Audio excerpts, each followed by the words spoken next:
Ladies and gentlemen, it is Monday, December 22nd, 2025. Here's what's coming up on the Owen Report today.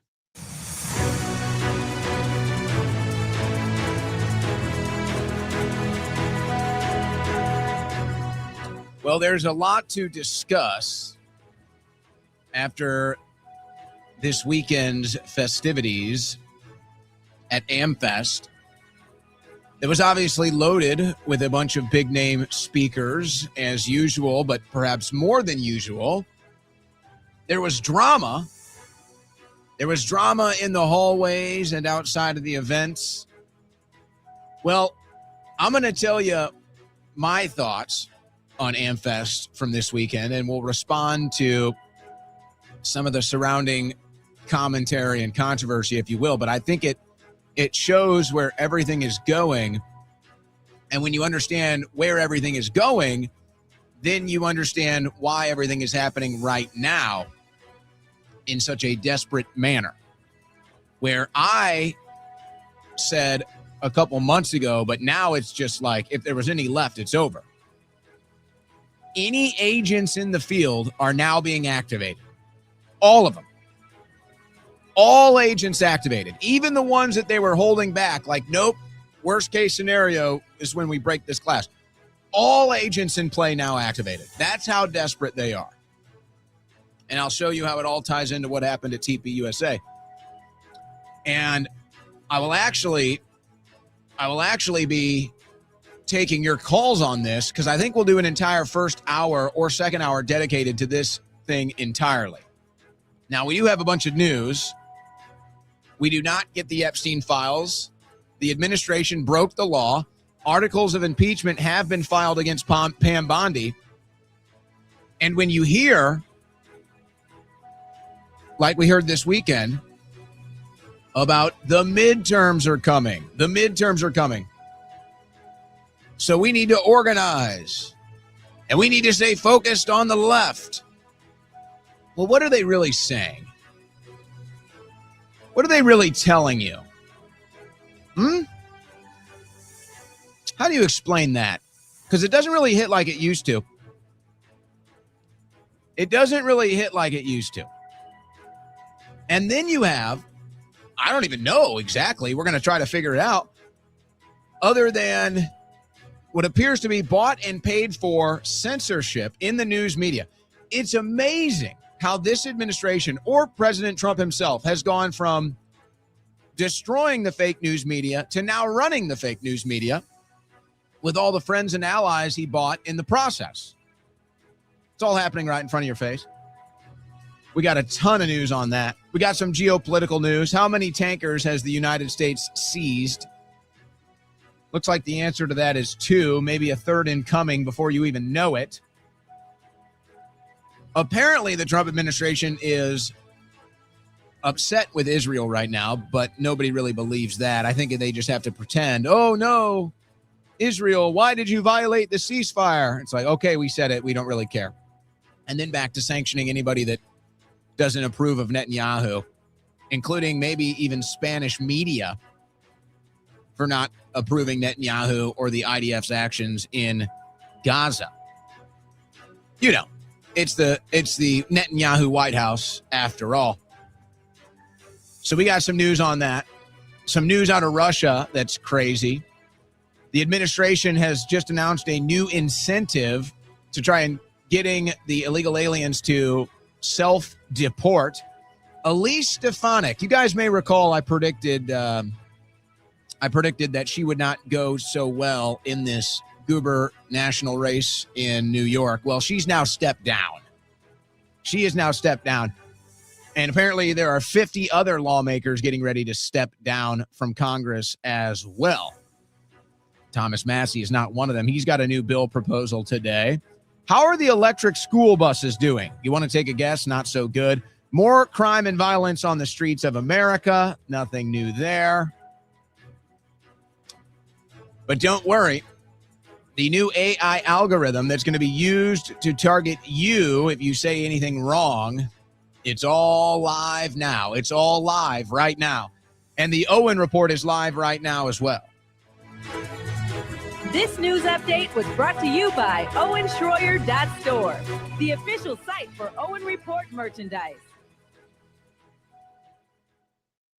Guys, don't wait any longer. The time to get prepared is now. We're only a few weeks into winter, and it's already brutally cold, huge snowstorms, and you're already hearing about power outages. In fact, I don't think that's what's going on in San Francisco right now, but they've got a massive power outage as well. But for most of you, it's probably because of the cold, the blizzards, the icy rain. So what are you and your family doing to keep warm in these situations? Winter power outages can be life-threatening. That's what happened here in Texas just a few years ago, even in Texas. That's why so many Americans are getting a Vesda off-grid heater from My Patriot Supply. It's a space heater that doesn't use electricity or propane. It runs on something called canned heat, which is an indoor safe fuel.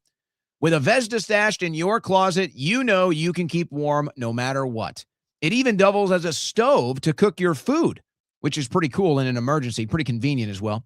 The best part is right now you can get the Vesda and a bunch more preparedness gear as free gifts when you order the Winter Survival Kit from My Patriot Supply.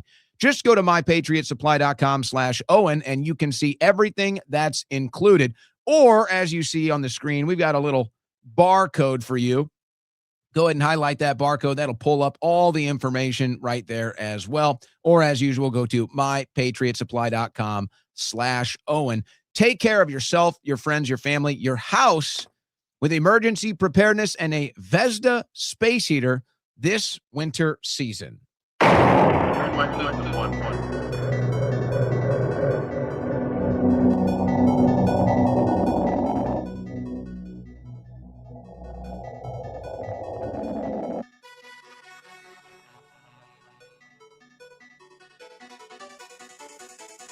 On the cutting edge of news and analysis, the Owen Report with Owen Shroyer.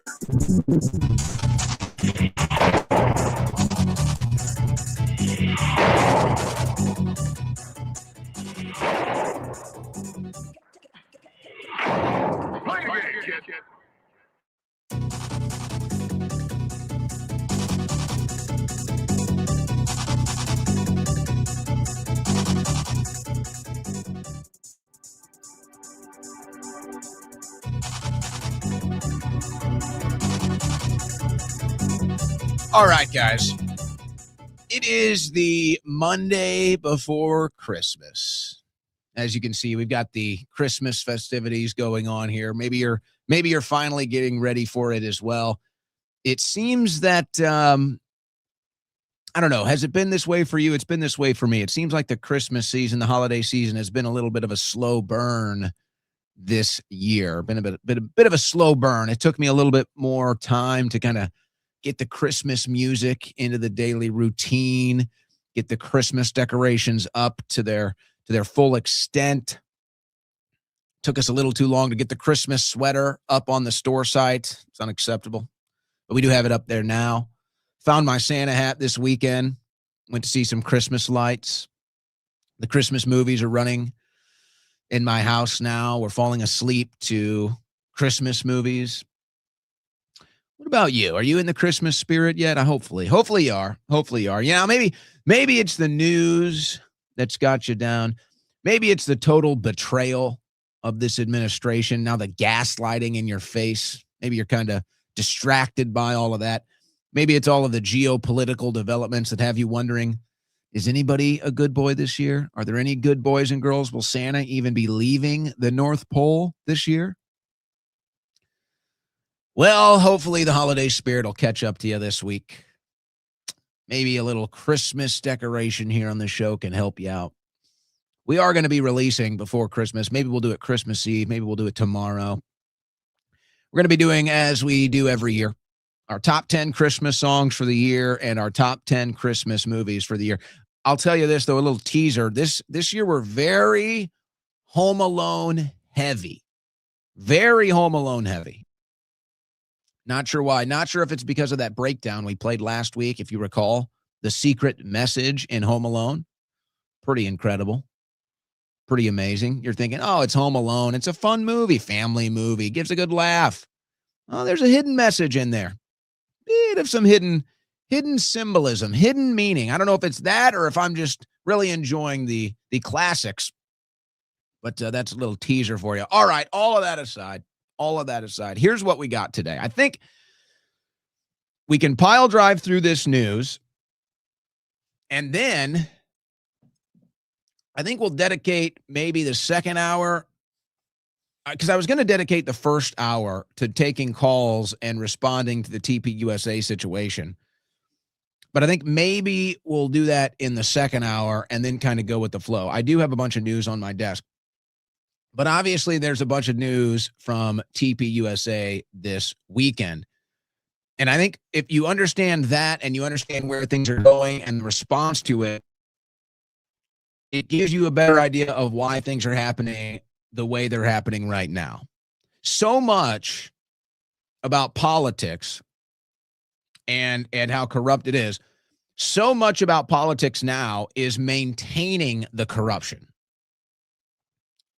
So much about political decisions and the process and funding and propaganda, so much of it now, maybe even the majority of it now, is to covering up how corrupt it actually is and to keep the gravy train rolling. This is why they want you to hate Russia, so they can keep the gravy train rolling of NATO funding. This is why they want you to hate Muslims, so they can keep the gravy train flowing of money towards Israel. But now that it's all getting exposed, they have to take different measurements to try to keep it going. Because the number one thing in politics is corruption. And we wouldn't want anything getting in the way of how corrupt our political system is. Unfortunately, so corrupt that it looks like now it even got President Donald Trump. There's really no other way to put it. But I'll say this before I get into the news. I'm watching this administration seemingly inexplicable, the gaslighting that they're engaging right now towards their base, towards the American people. And we can all be frustrated, especially those that have supported Donald Trump for 3 election cycles. People like me who have suffered so much through that support. But I have to be honest with myself. I have to be honest with my audience. This administration is wholly corrupted. They are covering up the Epstein files. There's no other way to put it. They keep saying, oh, well, we're doing this to protect the victims' identities. Another lie, another complete lie. And the only thing I can even wrap my head around is that they're considering Epstein's clients to be victims. Now, if you think about these liars in D.C., it actually makes sense. Oh, well, we didn't know we were being blackmailed. We didn't know we were being filmed. We didn't know she was underage. We didn't know she was a sex slave. You get it? They're the victims. The people that went to Epstein's Island and flew on the plane and engaged in who knows what other than them, we'll never know. They're the victims. They're the victims in all of this. And so that's their logic now. That's their reasoning. Oh, we're protecting the victims. A total lie. And then it turns out, when you look in some of these files that did come out this weekend, the victims' names are even out there. They didn't even do the due diligence to censor all the victims' names. And then you just have hundreds of pages of redacted materials. It's a cover-up. Pam Bondi belongs in prison. And you know what? I'm okay with it. Send her. I'm done. I'm not fighting for these liars. I'm not fighting for this administration anymore. I'm done. I'm out. They broke up with us. They stabbed us in the back. They betrayed us, not the other way around. We don't owe them anything. They owe us everything. They work for us, in case you forgot. Mike Johnson at the event this weekend. Oh, they're coming to impeach Trump. Oh, you don't say. You don't say, Little Johnson. You don't say, Tiny Johnson. You mean the Republicans are going to lose the midterms and they're going to impeach Trump? Well, golly gee, I could have sworn somebody was saying that 6 months ago and you called them panicans. Isn't that funny? And now all of the Trump cultists and all of the Trump cheerleaders and all of the MAGA sheeple, we need to unify. We need to unify. We need to win an election. We just won an election. We need to unify. We need more Nicki Minaj's. But not him, though. Not that person over there, though. We didn't mean him, even though he's actually a conservative, even though he actually does get out the vote drives, even though he actually has been out on the streets and supported for Trump and suffered. Not him, though. Anybody but him, though. No, not them. But Nicki Minaj, yeah. Oh, is that a trans person out there? Yeah, bring them on the stage, too. Oh, look. Is that a porn star? Let's get them up on the stage, too. We need to unite to win. We need to save President Trump from impeachment. We need to win the midterms. Not you over there, though. You go away. Not you over there, though, with an actual conservative audience. Not you over there, though, that actually has the minds of the youth right now. You stay away. You go. Go. Isn't that funny? Oh, I'm sure Nicki Minaj will be standing up and disrupting Congress the next time Trump is impeached and telling Democrats they're committing treason. I'm sure Nicki Minaj will be leading the next Stop the Steal rally. I'm sure Nicki Minaj will be all over the place. When the chips are down, I'm sure it'll be Nicki Minaj there to lift us up. Now, let's be clear. I have nothing against Nicki Minaj, okay? I don't know much about her. She has just as sordid as a past as you can imagine anybody else in mainstream music might, as far as what they sing about, what they do, who they date, who they marry, whatever. I really don't care about that. If anything, over the years, I've kind of liked Nicki Minaj. Laugh at me if you want. It's fine. I deserve it. I've kind of liked her music over the years. Even her most recent Pink album's not bad. She came out against the vaccines when it was not safe to do so. So I'm not sitting here bashing Nicki Minaj, whatever. I don't really care if she wants to get invited to these events and start, I guess, promoting, I don't know what, voting Republican, I guess, or maybe Erica just wanted to be on the stage with her. I don't know what the deal with that is. I just think it's funny that it's like they're going to do the conservative establishment, Con Inc., is going to do everything they possibly can politically to try to save the midterms and save their political hide, except the one thing that they need to do. And everybody knows what it is. I don't even have to say it. That's how obvious it is. I don't even have to say it. Everybody listening to this knows exactly what it is that the GOP needs to do, and they will never do it. And that's what's so funny about this. That's what's so funny watching these people flopping and flailing around on the stage all weekend, clinging to the one thing that's stopping the Republicans from getting to the next level, stopping Republicans from winning the youth for 3 election cycles, stopping the Republicans from winning the midterms. The one thing that they could do that could save all of this momentum from trending the wrong way. The one thing, and they will never do it. Instead, they'll do everything. They will sacrifice everything politically at the altar of Israel. And we all know it. And that's why they cut these deals with the Larry Ellisons of the world. And now they get to own the media. So I'll say this before we get into the news and cover that story. I got to say this about Donald Trump, whether this was all part of a plan to all organic, meaning it just all happened naturally. Take the entire spectrum, take that entire potential range here, that this was all by design or that it just all happened this way. But since Donald Trump came down that golden elevator, he has successfully exposed virtually every single level of the deep state to an impossible to recover degree. He exposed the right-wing establishment in 2015 and 2016, the corruption there, okay, defeated them. Now you could say he's a part of it, but let's just leave that aside. So first, Trump comes out, exposes the corruption on the Republican side, exposes the conservative Inc., however you want to put it. Okay, so Trump first comes out, exposes the right-wing establishment. Then he exposes the mainstream media, the fake news media. You could say he coined the term, or made it popular at least. So he exposes the corruption in the right, the corruption in the media. Then he exposes all the corruption on the left in the Democrat Party, from culture to politics. All of that gets exposed. Then he exposes how our elections are stolen. Then he exposes, and this is happening the entire time, then he exposes all the alphabet agencies.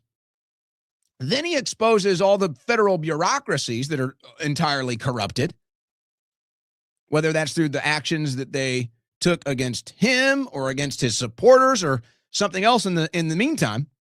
So then he exposes all of that. And it's like, well, what if you're here to expose the deep state, call it all the deep state, and you're here to expose the deep state, and it's like, what is left? What is left to expose? Well, it would be the special interests, and perhaps most importantly and most obviously, the foreign interests. And this is exactly what Trump is exposing right now. The crazy part at this stage is that now he seems to be a part of it. Now, instead of exposing it like he's done in the past, he's decided he's going to join it. He's going to join the special interests in screwing this country over. He's going to help the foreign interests in screwing this country over and robbing it blind and hollowing it out until it collapses and they go run off to a new country. But I guess you could say he's exposed it. You could say by joining it, he's exposed it. I mean, if anything, he's exposed it more than any other thing directly. And you could say that's because he joined it. Now, it's hard to believe that Donald Trump, who has shown some pretty good political instincts in the last decade, I would say. You could even say farther than that, but since he actually runs for office and wins, you could say, well, Donald Trump is not a man that lacks political instincts. So I have a hard time believing that he didn't see this exposure coming when he joined the likes of a Larry Ellison, when he brought in the likes of a Bill Gates. And now, multiple times, I've lost count. How many times has he told you that the Adelsons care more about Israel than they do about America? How many times has he told us this now? And he gets up there with a smile on his face on the world stage, and he tells you this. Now, again, it looks like at this level he's joined it. He's not exposing it. He's joined it, but by joining it, he has exposed it more than anything else. How the special and foreign interests run this country. And they don't run it to benefit you. They don't run it to benefit the people, the citizens, the country. They run it to benefit themselves. And they will hollow out the country and they will sell it off piece by piece. They will sell you out in the meantime until there's nothing left. And that's where we're at now. And we're going to be in for a rude awakening when these insurance prices start hitting, and you already have Americans that are broke. You already have Americans that are struggling. You already have Americans that are paycheck to paycheck. They don't really have much room. There's not much a margin in the budget to add an extra monthly expense. And then they're going to get hammered. They're going to get hammered with this insurance cost. And hey, you know what? You can talk about gas prices going down. You can talk about energy prices going down. But that number is tiny in comparison to the cost of the things that are going up, but specifically in this case, insurance costs. So what are you going to do now? What are you going to do if this all goes the wrong way and you can't fix the economy? And that percentage of Americans that live paycheck to paycheck continues to increase. And then you're up there continuing to do what? Prioritize a foreign country, prioritize a foreign war, spend more money on wars, spend more money on foreign wars.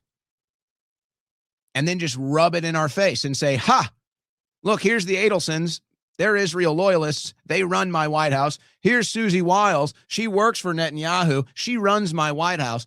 And to all the people of the United States of America, here's a not so subtle hint about who really owns your country and who really runs your country. If you believed he was doing it all intentionally, maybe you're not so crazy, because that's how insane and direct in your face it is. But it's a hard sell now.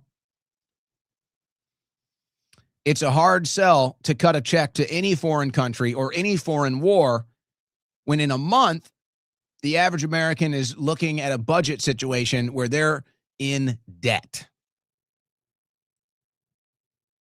And this seems like it's unavoidable now. It seems like this is a guarantee now that a month from today, the economy, what does that even mean? It means, can the average American afford the lifestyle that they want while working a fair job, fair wage, fair hours, however you want to put it? Is it livable? Is it affordable? And it could be in a month. The answer to that is no. Many, maybe most Americans would say the answer to that right now is no. So what's being prioritized? What's being prioritized? Well, apparently, we need to censor the news. I don't doubt this for 1 second. And maybe you feel the same way. But as far as benefit of the doubt goes with this administration, I have no more. If things turn out good and Trump does what we've elected him to do, then I feel great. I can't. That's what I want. And I love seeing this too. I love seeing this from all the pom-pom wavers out there, all the cheerleaders out there. Say, you got to trust Trump. He's going to do it. We're going to arrest the deep state. It's all happening. You'll regret it. You'll come running back. You'll regret it. I'll regret what? What exactly am I going to be regretting? Trump arresting the deep state? How am I going to regret that? That's what I voted for. You'll regret. You'll go running back to Trump. Listen to yourself. There's no regret. If Trump does what I voted for him to do, how would I regret that? That's what I want. That's why I'm pissed, because it's not happening. Oh, you'll regret it. No, when that happens, I'll feel great. It's not happening. So see, this is why they cut the deal with Larry Ellison, who's going to own all your data, who's going to give it to all the AI companies, which is then going to be run through the pro-Israel algorithm to decide the winners and losers. This is why they hired Barry Weiss, which is actually an insane hire when you think about it. So that either shows that there's not that many people that are willing to sell out to a foreign country, or is Barry Weiss really the best that they can do? She's not moving the needle, folks. It's not going well. And by the way, just a quick little course on Barry Weiss. She's this former liberal from the New York Times. She's the former liberal that's been reformed. She's seen the light. She doesn't like the extreme left anymore. I love how that's always taken out of the equation when we're considering who and what Barry Weiss is. The former liberal. Well, guess what? The former liberals, or the young conservatives that have been following Barry Weiss and said, wow, when she came out against the radical left as a liberal and said, I'm more centrist now, they said, wow, how admirable. What a class act. She's trustworthy. So a lot of young conservatives, a lot of liberals said, okay, I'll follow Barry Weiss. Well, guess what? Those people are not big fans of Israel. And now she's just turned into the Israel-controlled narrative person. And this is the best that they have. This is the best Paramount can do to try to control the narrative, is Barry Weiss. So it could be a good sign that that's all they have. There's not that many people left willing to sell out their country. Or maybe, and this is where you get into the conspiracy theory realm, but how can you not wonder, maybe there's just not that many people they can blackmail anymore. The Epstein thing is shut down. So maybe there's just not that many blackmailable people anymore. Because I can't help myself. When I see this over-the-top drooling over Israel, like drooling and foaming at the mouth if you dare have a different opinion. I look at that and I'm like, there is no way that is organic. There is no way that you actually feel that strongly about Israel. I sit here and I see the entire plethora of it. I see the entire panorama of all these people drooling over themselves over Israel. I'm just like, holy smokes. Are all of you blackmailed? There's no way you guys care that much about a foreign country. There's just no way. I refuse to believe it. Maybe I'm the crazy one, but that's what I think now. And you see you see the attachment here with the administration and now the cover up of the Epstein files. You say, well, are all of you blackmailed? Seriously, are all of you blackmailed? What is going on? Are you all blackmailed? Are you all on the take? Or are you really just all traitors? I don't really see any other possibilities on the table now. You're either blackmailed, on the take, or a traitor. I don't see another option. That's A, B, or C to me. Not at this stage in the game. Only three options when I see you foaming at the mouth over this and not standing with the heart and soul of America. Not actually putting America first.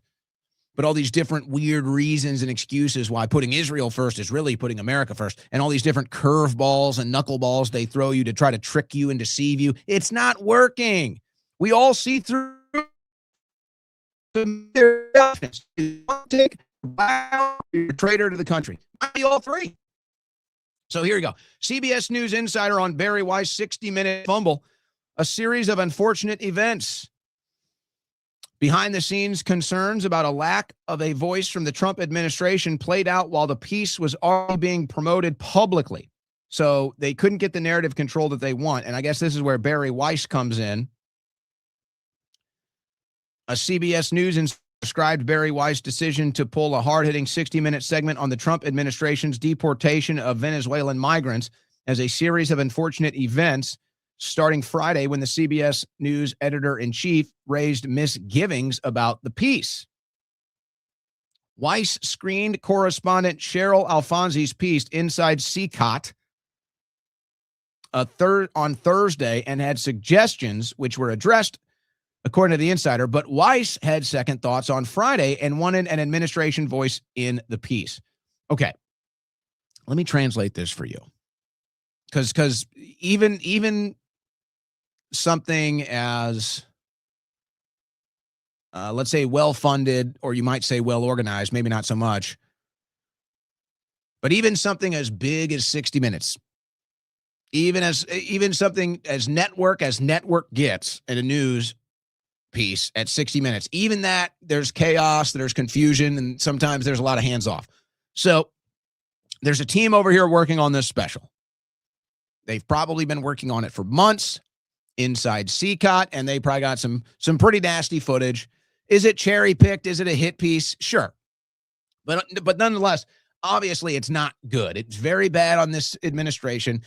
And even though it kind of gets underplayed, the tactics that the administration has been using to do the deportations is actually not too popular.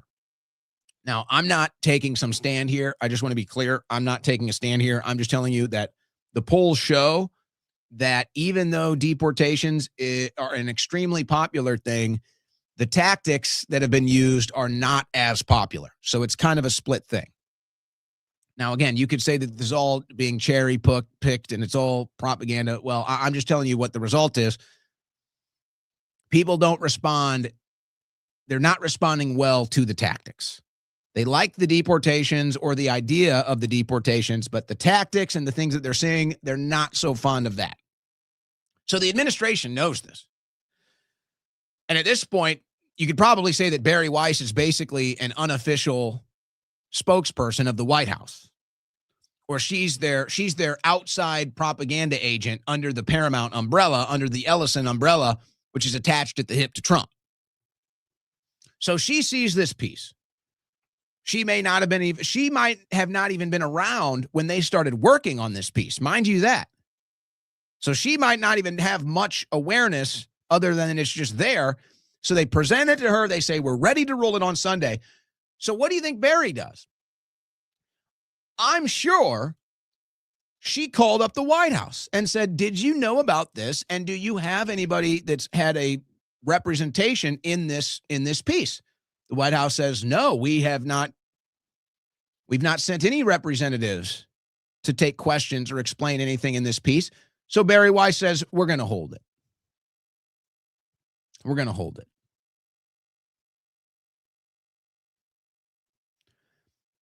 You can have an issue with that. You cannot have an issue with that. You can be indifferent. I'm looking at this. I'm saying I'm about 98.9% sure that's exactly how this goes down. Now, if you're Trump, you're obviously not really too concerned about the fake news anymore. Fox News is basically Trump news.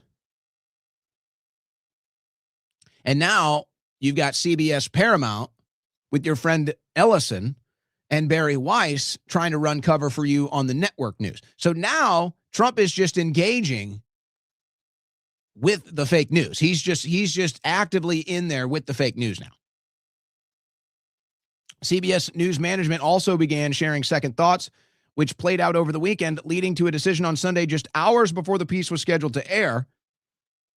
It was approved, but there were second thoughts and they didn't act, said the insider, wondering why no one asked Barry Weiss to use her clout at the White House to get a Trump representative to address the subject. You can have second thoughts, but why not use your best weapon to get something? No, because they don't want you to know that's how it goes down. They don't want you to know that because that's just too obvious. Plus, they wouldn't have the time for a big piece like that, a big special piece like that. You're talking about organizing an entire film crew to go stage an interview, and then they have to edit it, and then they have to get it ready for air Sunday. Probably not impossible, except since you're dealing with the White House, that window of time is not going to cut it. Not going to cut it for this White House. So they pulled it. Despite such decisions behind the scenes, CBS News PR on Friday promoted the 60 Minutes investigation into the brutal and torturous conditions inside El Salvador's Terrorism Confinement Center, or CCOT, as a teaser clip was posted online. I'm sure it's not a good look. Alfonsi said the piece, she was one of the main reporters. Alfonsi said the piece was screened 5 times and cleared by both CBS attorneys and standards and practices. And holding it was a political decision rather than an editorial one. She also mentioned having requested interviews with the Department of Homeland Security, the White House, and the State Department. Barry Weiss said, my job is to make sure that all stories we publish are the best they can be. Listen to this. Holding stories that aren't ready for whatever reason, that they may lack sufficient context, say, or that they are missing critical voices, happens every day in the newsroom. I look forward to airing this important piece when it's ready. In other words, when it gets the green light from the White House, according to Barry Weiss. It's all a give and take here. So if you're reading along with me, you may get an idea of what's coming next. You may get an idea of what is going to happen next inside of CBS, inside of 60 Minutes. This is not going to go over well. And I think that there is an overplay of the hand from the Trump administration. They assume, and it will definitely work for some people, but they just assume that you are so sick of liberals and you are so sick of network news that basically they can just get away with anything as far as that's concerned. And you'll just blame it on the liberals or blame it on the fake news. And don't get me wrong, there are plenty of people that will fall into that category, obviously. Plenty of people. But that threshold has changed. That threshold has changed now. And it's not what it once was. It's not an overwhelming majority now that they can fool by doing this. Most people, when they see the aftermath of this, they're actually going to look at the White House and Barry Weiss, and they're going to say, corrupt. They're not going to say, oh, it's just more liberals. They're not going to say, oh, it's just more fake news.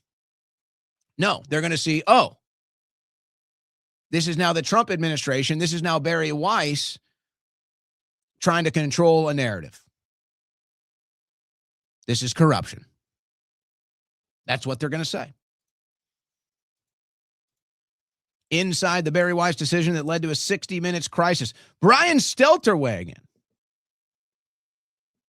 Bari Weiss got personally involved, specifically with stories about politics. A source told the program told CNN, well, she's Trump's ears. She's Trump's eyes. But she didn't have to answer directly to Trump. She just goes to Ellison. 60 Minutes correspondent slams Bari Weiss's political decision to axe her Trump deportations report in stunning internal memo. Here we go.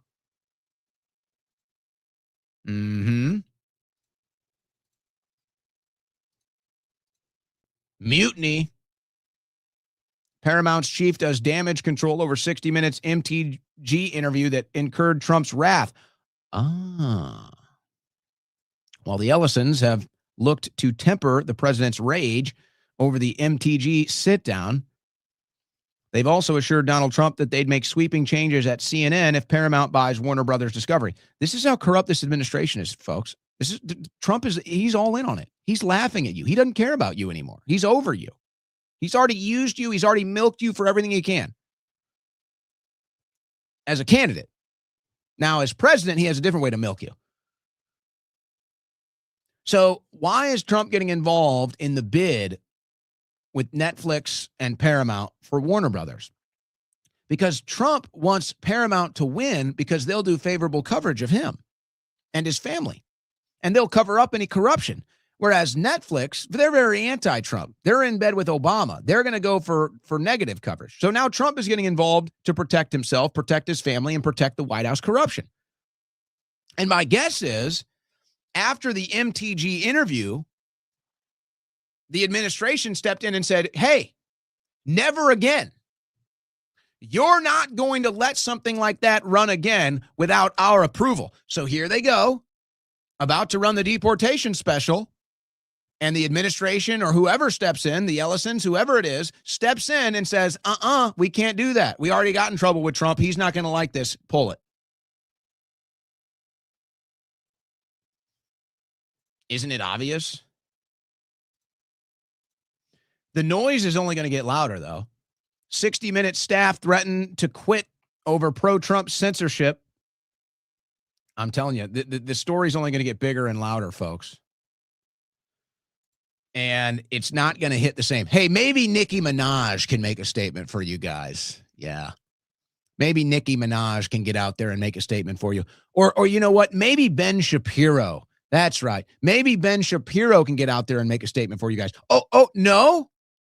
No, it won't be Ben Shapiro because he's part of the foreign lobby that is running propaganda now. So he's not going to say anything.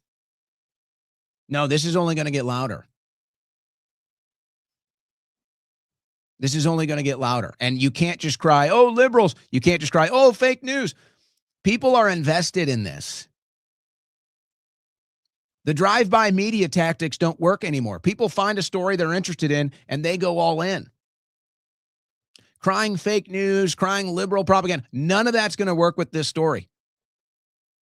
Only the most brainwashed and brain dead that still believe that the Republican Party is out for them and looking out for their best interests, whoever is left in that thought process, they're the only ones that believe this at all. And that number is dwindling. That number is dwindling. All right. Before we close out the first hour, let me just pile drive through some news here, shall we? Remember those tiny cars? I told you they're going to be telling you that you have to drive these tiny cars because you can't afford anything else. Can Americans learn to drive tiny, cheap cars? Well, you won't be able to afford anything else. So you're going to have to learn to love it. If you want to own a vehicle, you're going to have to learn to drive around in one of these little Hot Wheels vehicles, one of these little tiny Tonka trucks. I'd rather go the way of like a Far East. Let's just all ride around on the motor scooters instead. Can we just do that? Can we do like the Vespas and like the Fagios and stuff? I'd rather do that than whatever this is. But to each their own. but they're going to make life so unaffordable that this is what you have to drive. Greatest economy ever, Jack. U.S. seizes vessel off of Venezuelan coast, sources say. Now, so apparently there's two. Apparently the United States has seized 2 vessels, and these were vessels with Venezuelan oil on the way to China. This is the official narrative. And a third is rumored. A third is about to be seized. The seizure comes days after President Trump announced a blockade of sanctioned oil tankers entering and leaving Venezuela. So this is an attack on China. They don't want, and Venezuela, but they don't want China to get that oil. I think Trump is playing this too strong, to be honest. I don't like this angle. And we all know, of course, Venezuela is anti-Zionist. We know that Maduro is anti-Netanyahu. So let's not get confused. That is a major factor here as well with the Netanyahu White House. But they are targeting oil that is headed to China. So Trump is leveraging this in his trade war.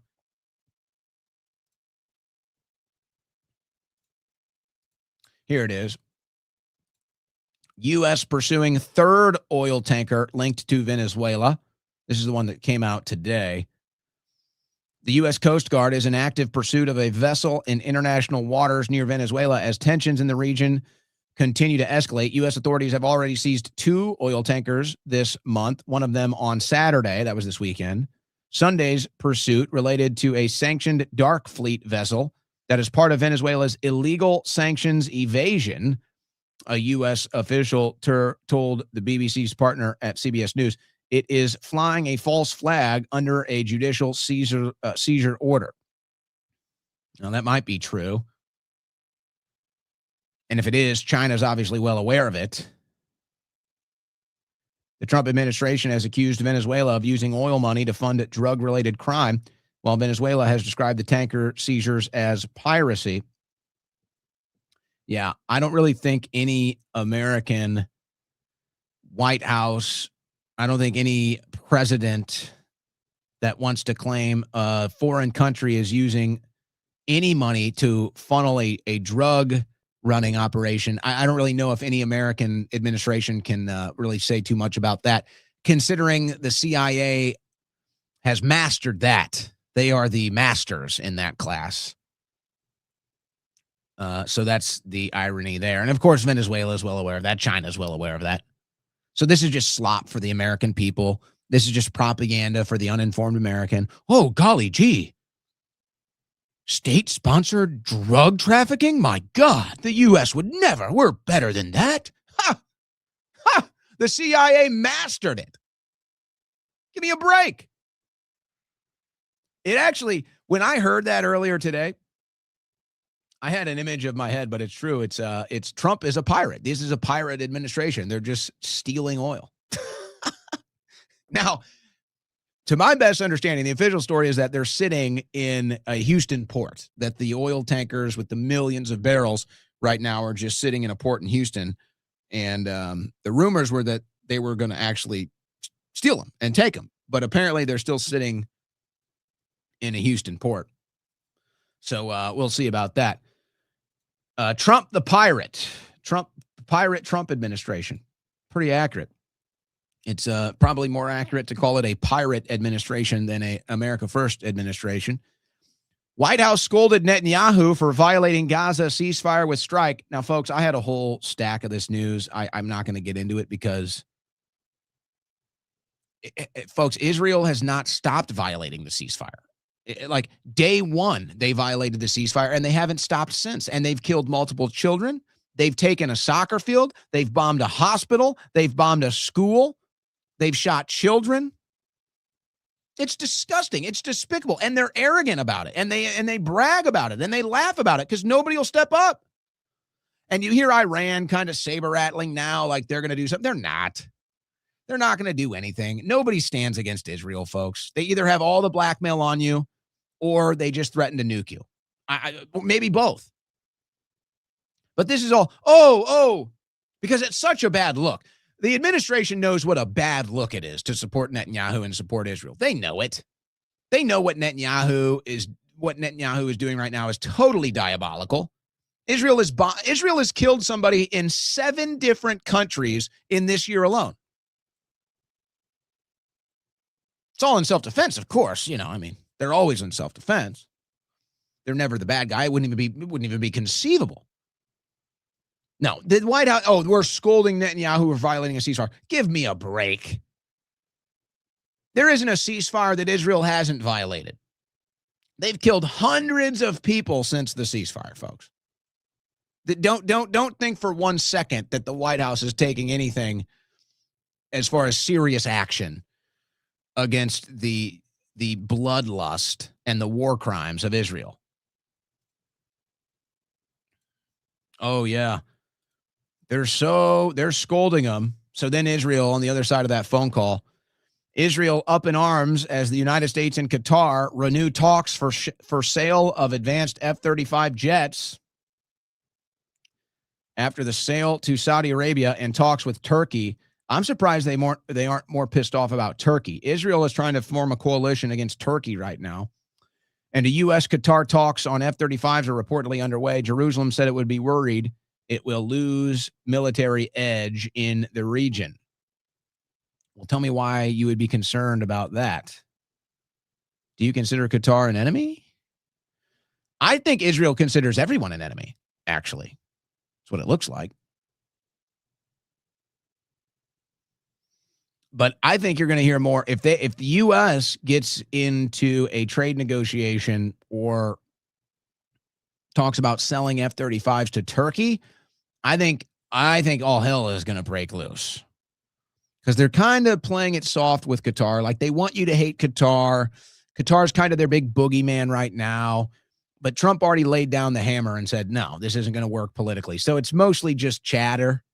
It's mostly just yapping. So they will sell the jets to Qatar, and there'll be a little bit of an uproar, and it's just geopolitics. If they do sell jets to Turkey, I don't be surprised if Israel starts making direct threats. Because I think right now, Israel considers Turkey the only country that might actually decide to try to make a serious movement as far as stopping Israel's war crimes and expansion and wars in 7 different countries right now. I think Turkey is the only country that they look at as a serious threat to stop whatever it is Israel is trying to do, which we get a little better idea. In fact, let me leap forward, see if I can find this.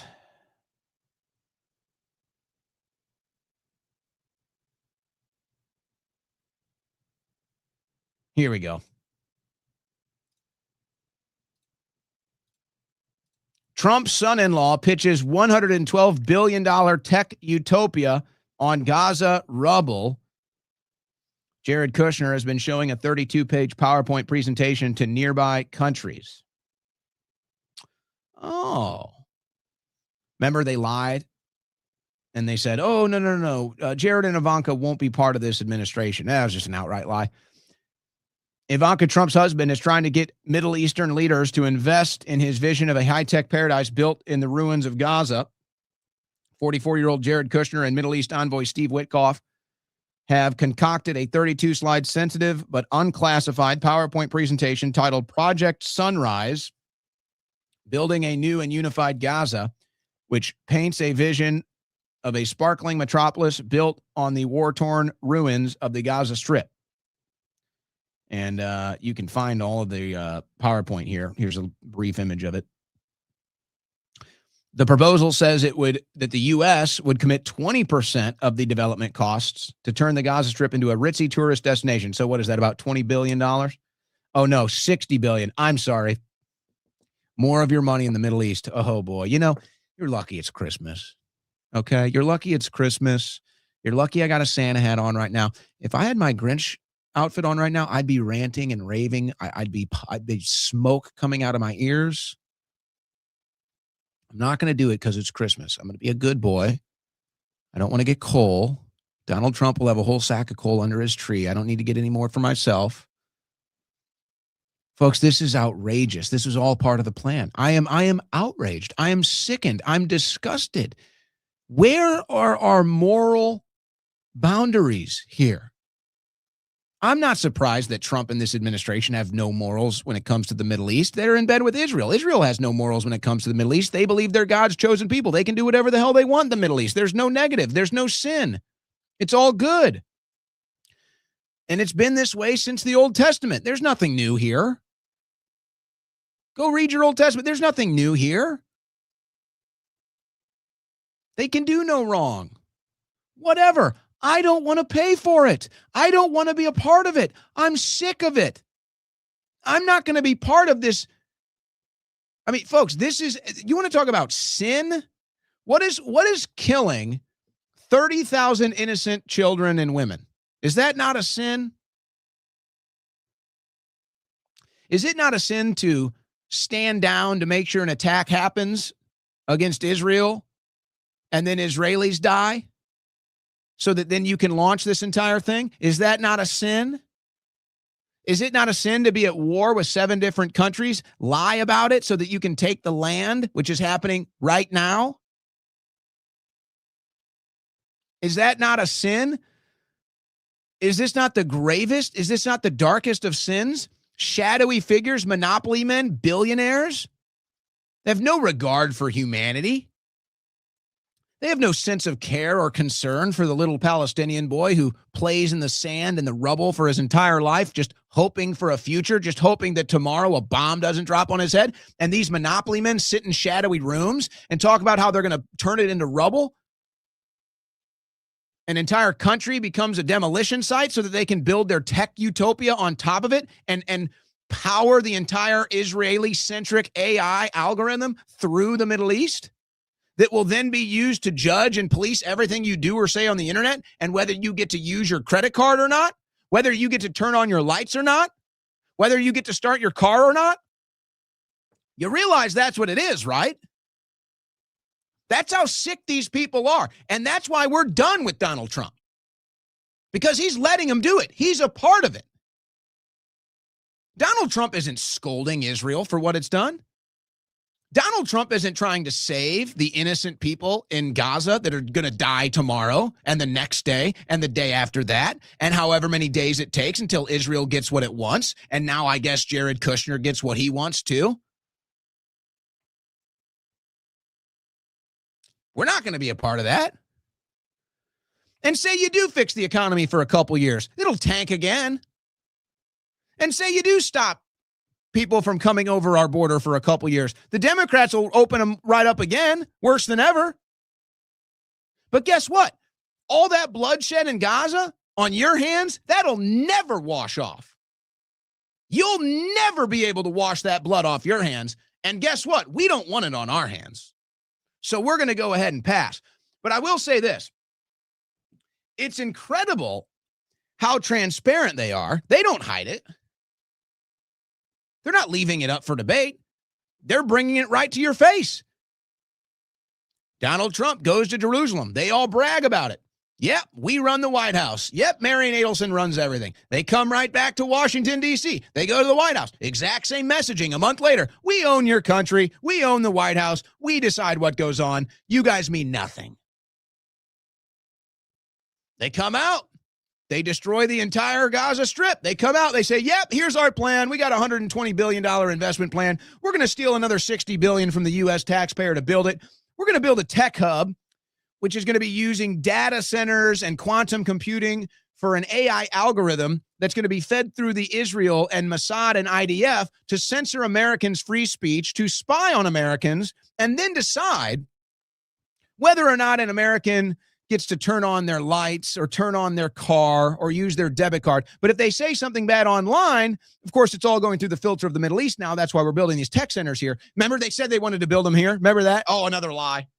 Tell me, why don't we have a $120 billion investment project to put these data centers in the USA? What about that? Do we not have any beachfront property in America? Are there no beaches here? Are there no oceans here? What's up with that? So I'll at least tell you this. At least they're transparent. I mean, it's not like they're trying to hide it. They're telling you exactly what they're doing here, folks. And they would say, oh, because I reported this. It was a viral video. I think it was last week or the week before. It did really well on YouTube. Give us a follow on YouTube at Owen Report. So I did this video a couple weeks or so ago.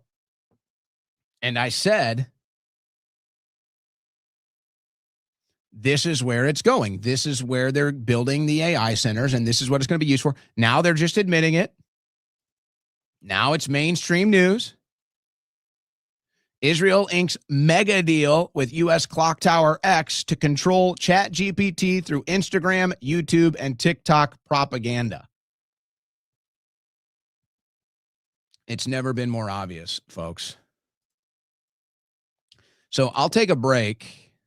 I'll get into the TPUSA stuff on the other side. I do have a bunch of other news, but I think I want to do the TPUSA stuff, take calls on your response to that. But let's just be perfectly clear what this administration has turned into and what the number one priority is now. The number one priority of this administration is to build the AI algorithm for total global surveillance, or whatever parts of the globe that they can get to agree to this. And it's Donald Trump and his family and all of his friends that are getting in at the ground level as investors that are going to benefit from U.S. tax dollars. And then they're going to own everything. They're going to own all of your data. They're going to own everything, wherever you live, whatever you drive, whatever TV is in your house, whatever computer you use, whatever internet you use. They're going to own all of it.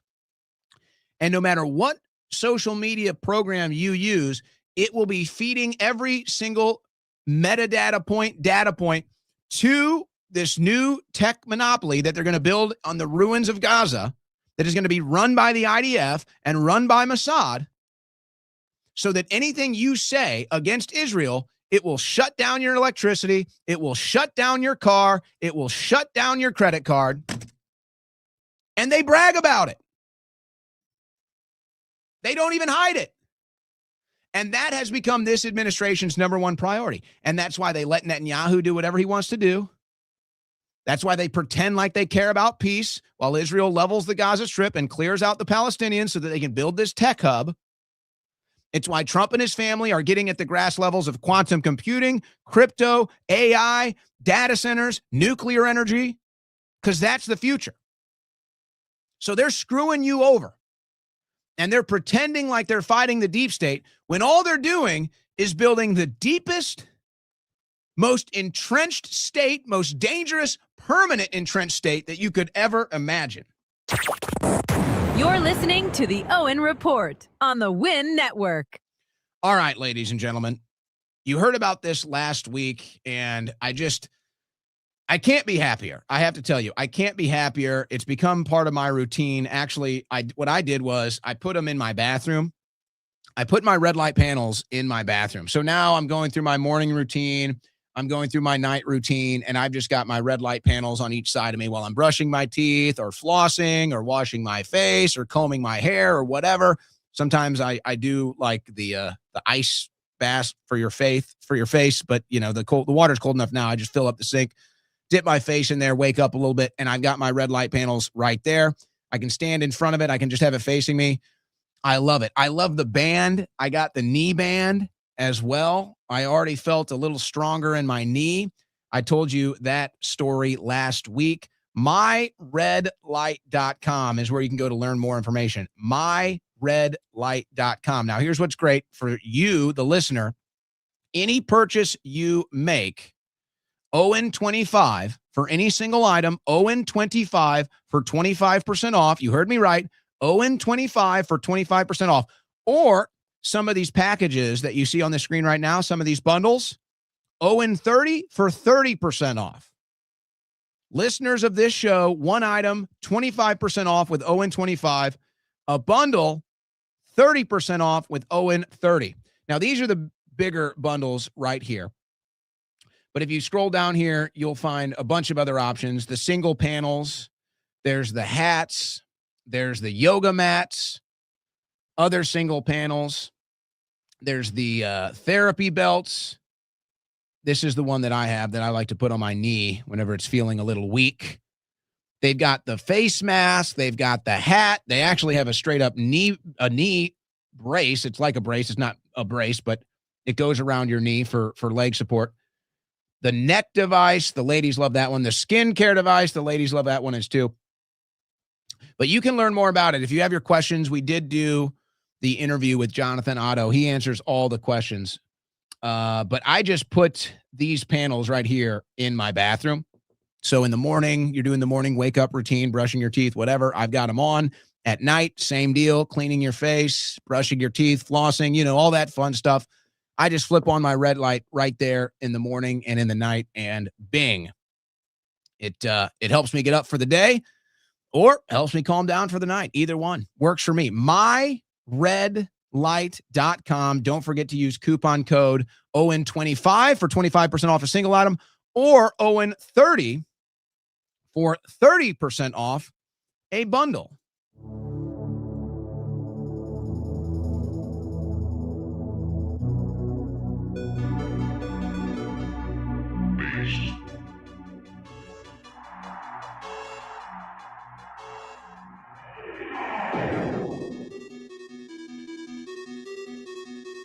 No one can stop this.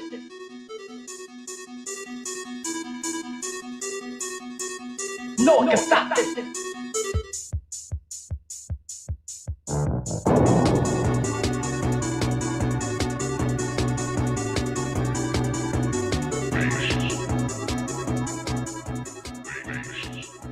No one can stop this.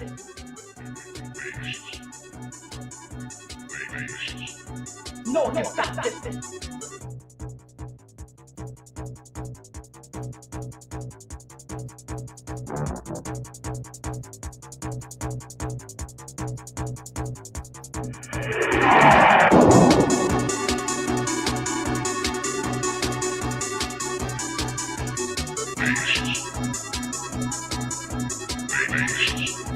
No one can stop this.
No one can stop this.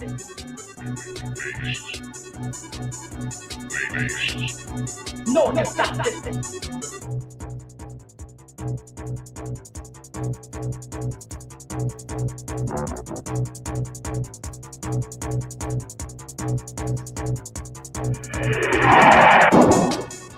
You know, I wonder how far this is all going to go. So we already see what their plans are. They put it out in a PowerPoint,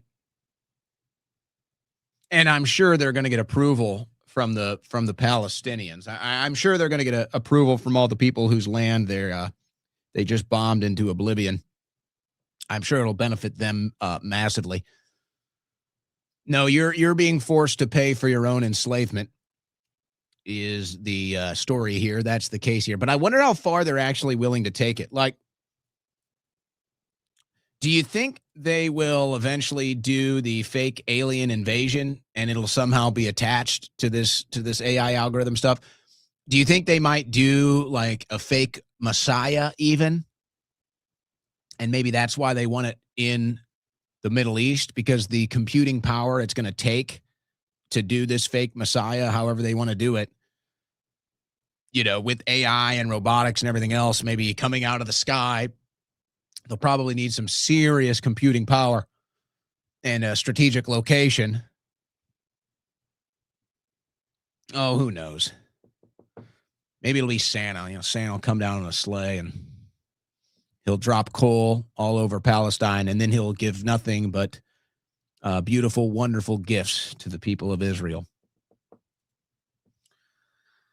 So, all right, I want to get into some of the TPUSA stuff from this weekend and get your calls in response to it. Let's go here with Mike Johnson. Now, you want to talk about it just hits differently? This is the epitome. This is the epitome of it just hits differently. Mike Johnson at AmFest this weekend. Everything, as has been said here, everything is on the line in the midterms of 2026, and we have much more to do. But if we lose the House majority, the radical left, as you've already heard, is going to impeach President Trump. They're going to create absolute chaos. We cannot let that happen. And everything, as you know, I find this funny. Here, let's go bit by bit. Here we go. As has been said here, everything is on the line. What is on the line, Mike? You mean the rejuvenation of the economy that hasn't happened?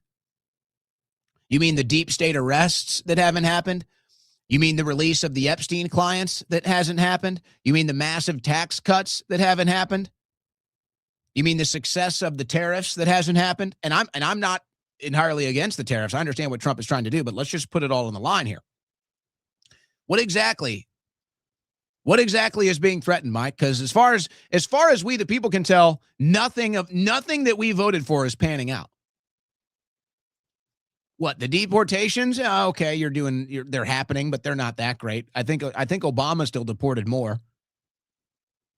I think the one place where you can say you get an A is the border. So, you know, that shouldn't be an issue, but I guess if the Democrats get back in power, it might be. So that's maybe the one thing that you could hang your hat on here. Nothing else. There is nowhere else to hang your hat. You guys haven't delivered on anything.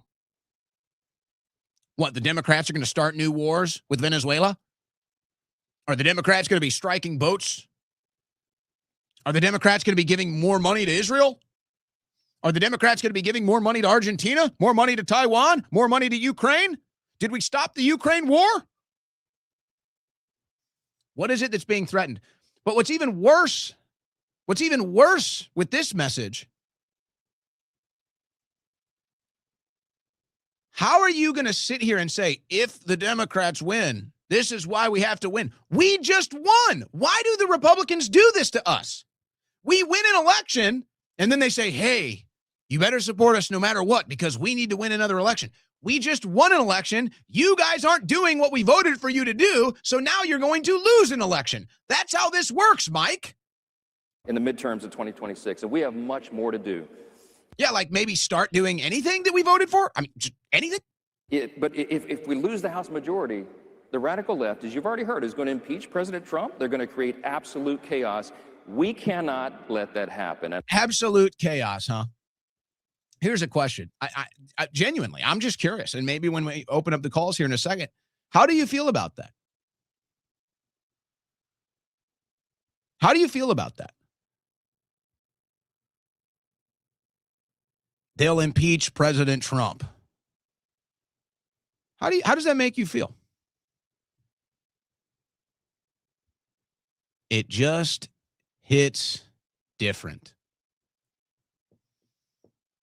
I don't know. I got to tell you, folks, I don't really know how I feel about that. If I'm being forced to answer, how do I feel about Trump getting impeached? If I'm forced to answer that, I would say I'm indifferent. I shrug my shoulders. I'm indifferent. That's just the truth. That's just how I feel. Now, if I had to sit here and analyze it and put a scenario together, I would say, yeah, we don't need to go through that. We don't need the Democrats to impeach Trump. We don't need to go through that again. I'm not for it. I don't support it.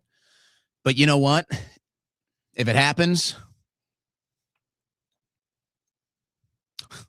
I won't be going to the hearings and standing up and telling you they're committing treason. I won't be disrupting the hearings. I won't be going to D.C. I won't be actively engaging in First Amendment protests. I won't be asking people to go out in the streets. I'm not going to ask anybody to stick their neck out there for this guy, for this administration. No. Not this round. Not this round. But how do you feel? How does that hit? They're going to impeach Trump. Okay.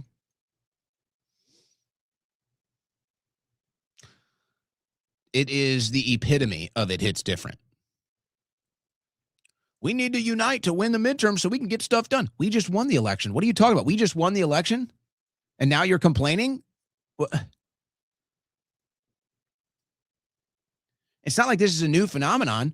The majority of times after, actually, it might be every time if you take all three, the White House, the Senate, and the House, but the majority of the time, even after the president wins, the House flips. It's a majority of the time. It's not like this is some unexpected development here. You guys knew this was going to happen. You knew you only had 2 years. So why are you acting like you didn't know? Why are you putting the blame on us? Not going to work. So then there's Nicki Minaj. Now, I don't really, look, again, I'm just kind of indifferent to this. But here's what I find funny about it. So okay, all right, we got Nicki Minaj up there, whatever. Maybe Erica Kirk now that she's running TPUSA, and I don't know what people keep asking me. Hey, do you know what? I don't know if her kids are there or not. I don't know if her kids are participating in any of this or if they're at home. I don't know. I don't know. I don't know Erica. I'm not that close to TPUSA. So they might be there having a great time. They might be at home. I don't know.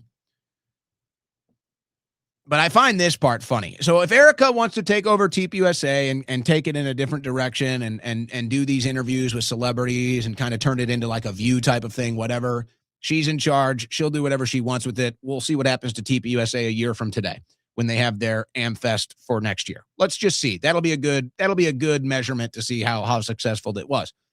But here's what I find funny. And this is not the only account here, so I'm not trying to pick on Cam Higbee. But you know, he's right in there with Con Inc. He wants to be a new face of the right wing under Con Inc. So I find this funny, but he's not the only one saying it.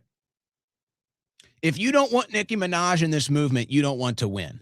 Oh, we're Big Tent again, are we? Oh, we are Big Tent again, are we? Isn't that funny? Because as this is going on outside, you guys are attacking voices like Tucker Carlson. You're attacking voices like Megyn Kelly. Of course, we all know you can't stand Nick Fuentes or his supporters, even though most of them are in the audience, by the way. And about 25% of TPUSA staff are fans of Nick Fuentes, by the way. Now you're Big Tent. Oh, but for Nicki Minaj, for the celebrity that shakes her butt in music videos, for the celebrity that I don't know all of her music. It's not the worst of it. Okay, it's not the worst of it, but I mean, you know, she's mainstream rapper. But I don't have a problem with Nicki Minaj. Whatever. If they want to bring celebrities, do whatever you want. It's not my company. But I just find it funny that we're big tent politics now. So these people are so pathetic. And again, I just look for logical consistency. And if it can't be applied universally, it's not logic, it's propaganda. This logic is not applied universally. Oh, if you want to win, we got to have big tent politics. If you want to win, there's going to have to be people in there that you don't like. Okay, now do Tucker Carlson. Now do Nick Fuentes. What about Myron Gaines, who you guys got all up in arms about and lied and said he got kicked out? And I saw all these propaganda accounts on X saying Myron Gaines was kicked out and banned. So I called him. I said, hey, Myron, are you kicked out or banned? He said, no, not at all. I said, okay. So I just reported. I said, these reports are fake. I got attacked by all the Israeli lobby accounts, all of them. Myron has been kicked out. You're a liar. Who's your source? My source is Myron. And then he was back in there the next day taking pictures, signing autographs, shaking hands, triggering him again. These people just lie. We need big tent politics now. Just not him. And now they can't decide whether Nick Fuentes is impactful or not. So they're all obsessed with Nick. They're all scared of Nick. But then they come out and they say, oh, never mind. He's nothing. Nobody listens. Will Chamberlain. Now, this guy is as Con Inc. Israel lobby as it gets. I think that JD is right that Fuentes' influence is wildly overstated, but missing the other half of who is overstating it. Well, you guys are the ones that panicked about it. You guys are the ones that go up on the stage and mention his name. He's like Voldemort to you guys. But Nicki Minaj is okay. You know, we can have porn stars at the Republican convention, and we can have trans and drag queens and everything else, but not Nick. Anti-Zionist types play up Nick's influence as a way of making the anti-Zionist position broadly seem more popular than it is. Now, this is a complete reversal of reality. Obviously, the opposite is true. You, the Zionists are the ones that are obsessed with Nick Fuentes. The Zionists are the ones that have made Nick Fuentes bigger and more popular than ever. It's not the anti-Zionists. Whatever growth Nick has had has been organic. It's certainly not because he's propped up by the establishment until you guys came along. So now the Zionists are so panicked over the rise of Nick Fuentes that you've made him bigger than ever. And you can't make up your minds either. You get up there and you obsess with him at these events, but then you say, oh, well, he's not really that big. Oh, his influence isn't really that big.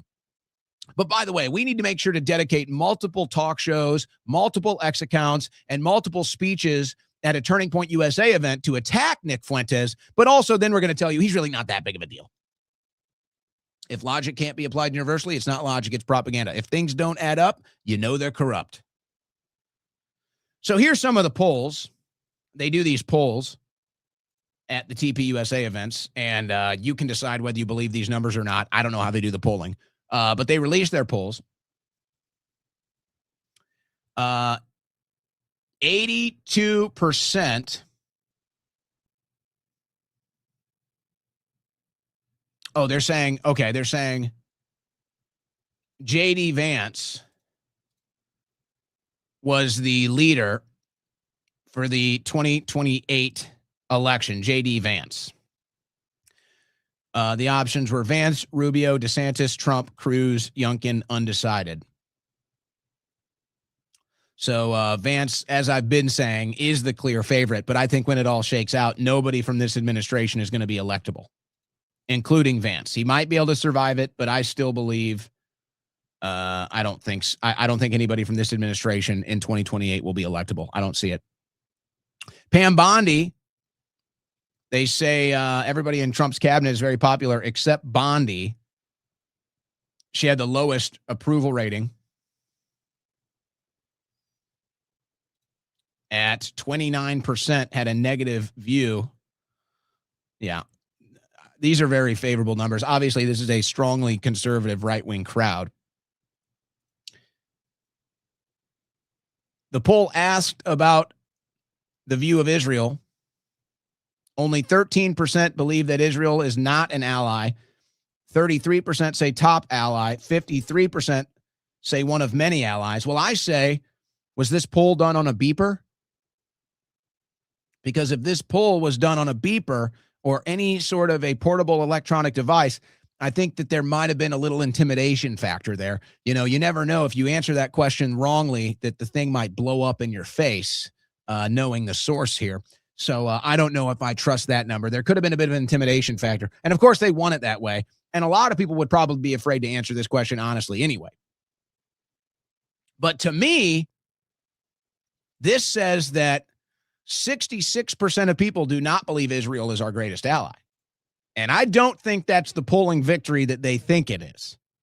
Voter integrity, the top concern by far of the voter base. Ending the war in Ukraine is dead last. Well, I feel like that needs a little more interpreting, like stop funding Ukraine. 90% want an immigration moratorium in the U.S., meaning none at all.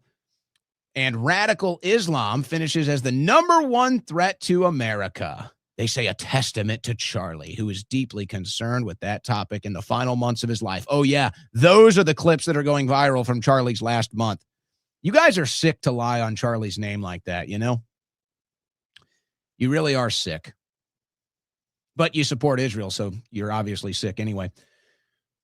Or I should be more clear. You support Netanyahu, and you support what Israel is doing in the Gaza Strip. That's what makes you sick. To the innocent Israelis that have nothing to do with this, to half the Israeli population that can't stand Netanyahu, to the millions of Israelis that are protesting against Netanyahu, to half the Knesset that is against Netanyahu, to the majority of Jews worldwide that are turning against Netanyahu, you don't deserve this blame, but unfortunately you'll get it. And it's all done by design. Because these people are sick. These are sick people, and they want to use an individual that's Jewish as their political body shield so that you can't criticize anything Netanyahu does, you can't criticize anything Israel does, and then they'll say you're an anti-Semite, and then an innocent Jewish person gets attacked, and they say, see, that's your fault. See what you did? It's all part of the game of these sick, demonic people. And yes, you are demonic. If you feel no guilt, no remorse, or worse, celebrate killing innocent women and children, you are demonic. Just think about it as a standalone. How could anybody disagree with that? Do you think it's demonic to support killing innocent men, women, and children? Do you think it's demonic to kill innocent children? Do you think that's demonic? Just as a standalone question. Is it demonic to support killing innocent children? Is it demonic, demonic in itself to kill innocent children? Well, obviously you'd say yes, but somehow if you put that in the perspective of, but Israel's doing it, oh, no, now it's complicated, now it's complex, now I don't know. I don't even want to get into the weirdness. Let's open up the calls. The weirdness of Erica Kirk accidentally saying it's a grift. The weirdness of Nicki Minaj saying J.D. Vance was the assassin. I don't know. Just chalk it up to more weirdness. I don't know if there's really anything there, but it certainly is weird. There's no doubt about that. But outside of being weird, I can't really comment. So I want to hear your response. What was your response? What did you think about the TPUSA event? The speakers, the drama, everything that followed along. I want to hear from you because here's why I think it's an important series of events to watch, and then let's see where we're at next year. Because it's obvious now, nobody can deny it, that this is the split. And if you were listening last week, I got a couple of I told you so's in the stack today. But I think if you were listening to last week's shows, you know that was a big I told you so for me this weekend. And I'm seeing the split, and I'm seeing it's going to happen over Christmas break. We can all see it's really going to be centered around the Israel foreign policy issue. And then when we reemerge in 2026, the split will be complete. It'll be complete. And there might be some fence sitters. There might be some bridgers, maybe like a J.D. Vance, even though it's kind of iffy now after what he said about Fuentes. But Fuentes did talk trash on his wife, so even Nick might say it's fair game. I don't know. Regardless, the split will be complete.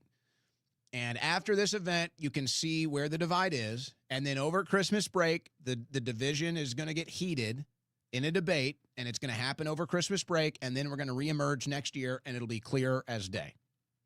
It'll be clear as day that this is the split. And we had that one pegged. We had that one pegged for you last week. So we saw that one coming a mile away, didn't we? All right, phone lines are open. What did you think about it? 747-255-60. First caller of the day. What's your name? Where you from? Hey, Owen. My name's Micah from Illinois. All right, Micah, go ahead. Hey, yeah, just want your honest opinion if you believe Israel was at all involved with Charlie Kirk's death. And I just want to make a point. I mean, the right needs to wake up and realize that most of us agree with what Fuentes is saying. And, you know, all these people that are up for president or think they're going to run in 2028 don't represent us. They're fake. They don't put the policies in place that they run on, and it's honestly sad. Well, there's no doubt they're missing the ball on foreign policy and the economy. That is undeniable. But they have to lie about the economy because they want to keep the poll numbers up, and they have to lie about the foreign policy issue because they know it's not popular, but they have to keep the grift going, and we all know the Israeli lobby runs this White House. Now, as far as your first question is concerned,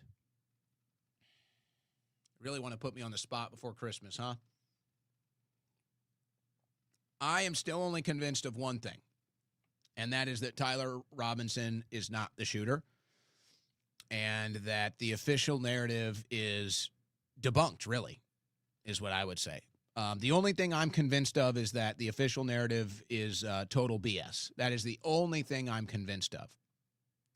As far as a whodunit situation, I think it's obvious. I think it's obvious why people look that direction.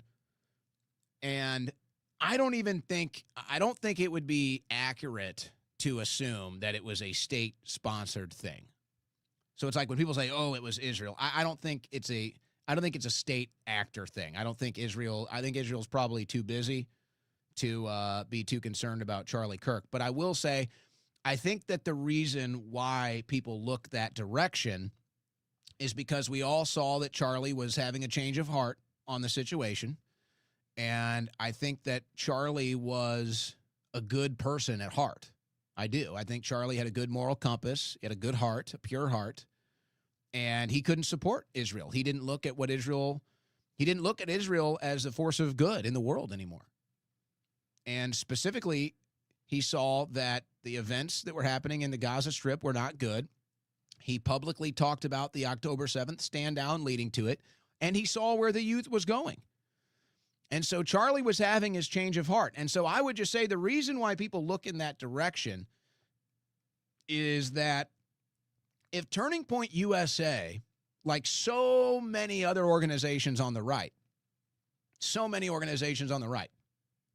if Turning Point USA, if the purpose behind funding Turning Point USA and aiming it at the youth was to keep the next generations of Americans on the Israeli lobby and to keep the younger generations that were losing interest in Israel, to keep them interested in supporting Israel, if that was the main purpose behind backing Charlie Kirk, funding Charlie Kirk, and creating this massive organization with millions and millions of dollars, if that was the purpose and all of a sudden it was losing that purpose and Kirk was losing that purpose, then maybe somebody would have a desire to say, move on to new leadership. So I think that that's why people look in that direction. Whether you want to claim that there's any evidence, you can go through the stuff Candace is reporting, or you can go through the evidence we have from that day with the videos and the exit wound and all of that stuff.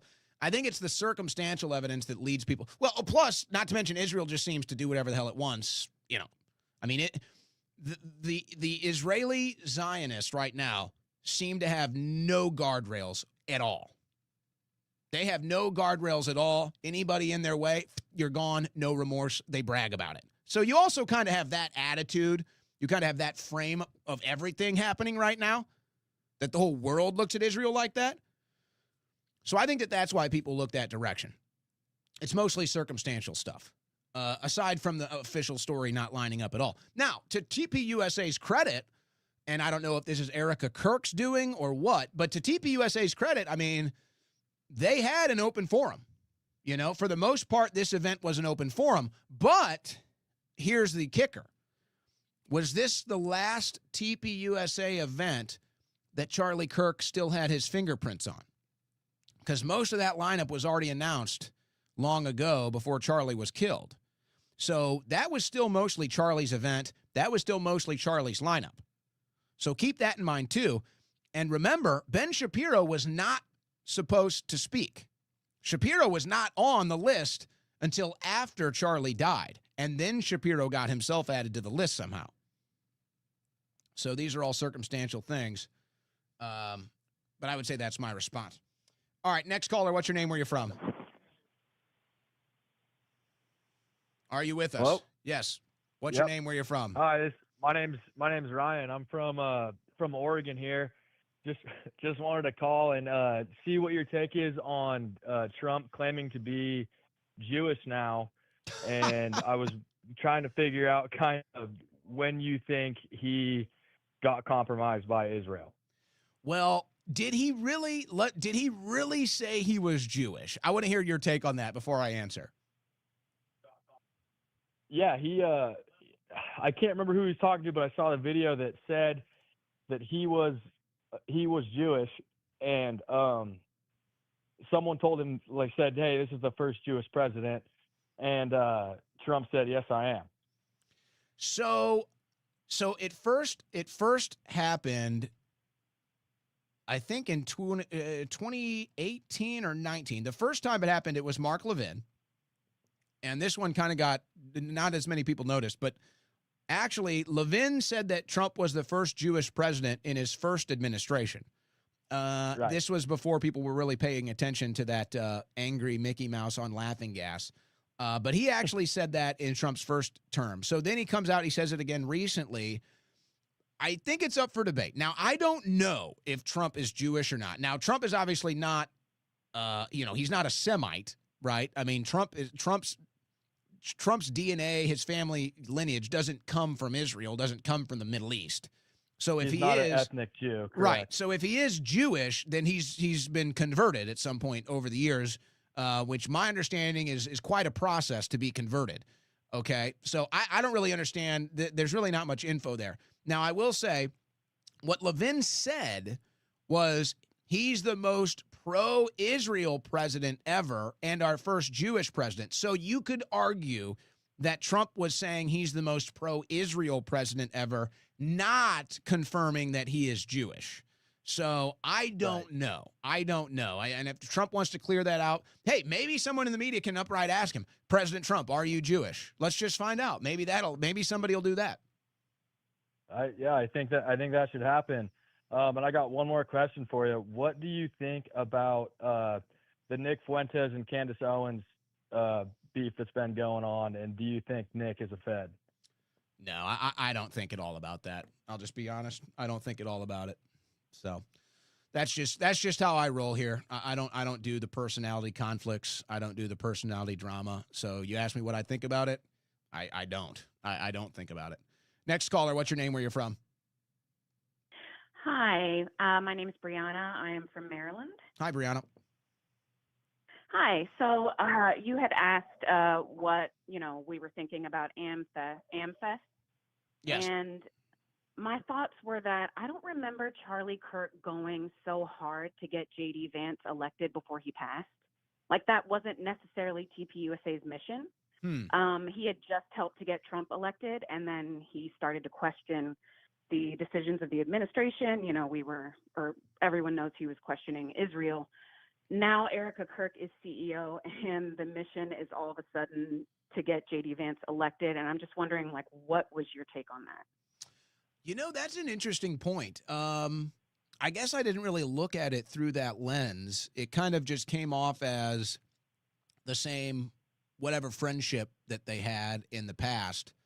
I don't want to be too careful, or I don't want to be too assuming, let's say. I'd rather be careful than assuming about, I see some of the some of the stuff that's being said about Erica Kirk and J.D. Vance. I mean, I don't really think there's anything there. Right. But there's clearly some weird push. I do think that you're onto something there. There is some weird push now to make sure that Vance is the next president. I don't know. They might have to check with Marian Adelson on that because she wants Trump to be back in there. So they may need to call the real boss. Right. Okay. Yeah, I was just wondering what your take was on that. It just seemed like that's like a big push every time I see Erica now. Yeah, I didn't really think much of it till you said it. That's an astute observation. I give you credit for that. Okay, thanks. Thanks, Owen. All right. Yeah, that's interesting. I don't know.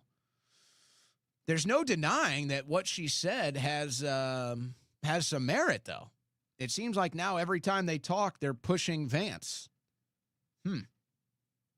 Again, I just don't think they understand the damage that this administration has done to the right-wing populist movement. I really think they underestimate it. And I think that Vance will be the ultimate litmus test should they get him across the finish line. I just think there's so much at this rate, folks. This administration is becoming so corrupt. Look, the problem that a lot of people in politics have is that they can't see through their own bias and they can't leap the hurdle of their own political reasoning and viewpoints. It's a very challenging thing to do. And so I understand why this is such a tough pill to swallow for a lot of right-wingers and conservatives and Trump voters. But, folks, this is just the God's honest truth. At this rate, this administration will go down as one of the most corrupt administrations of all time. I know it's hard to hear, but it's just the truth, folks.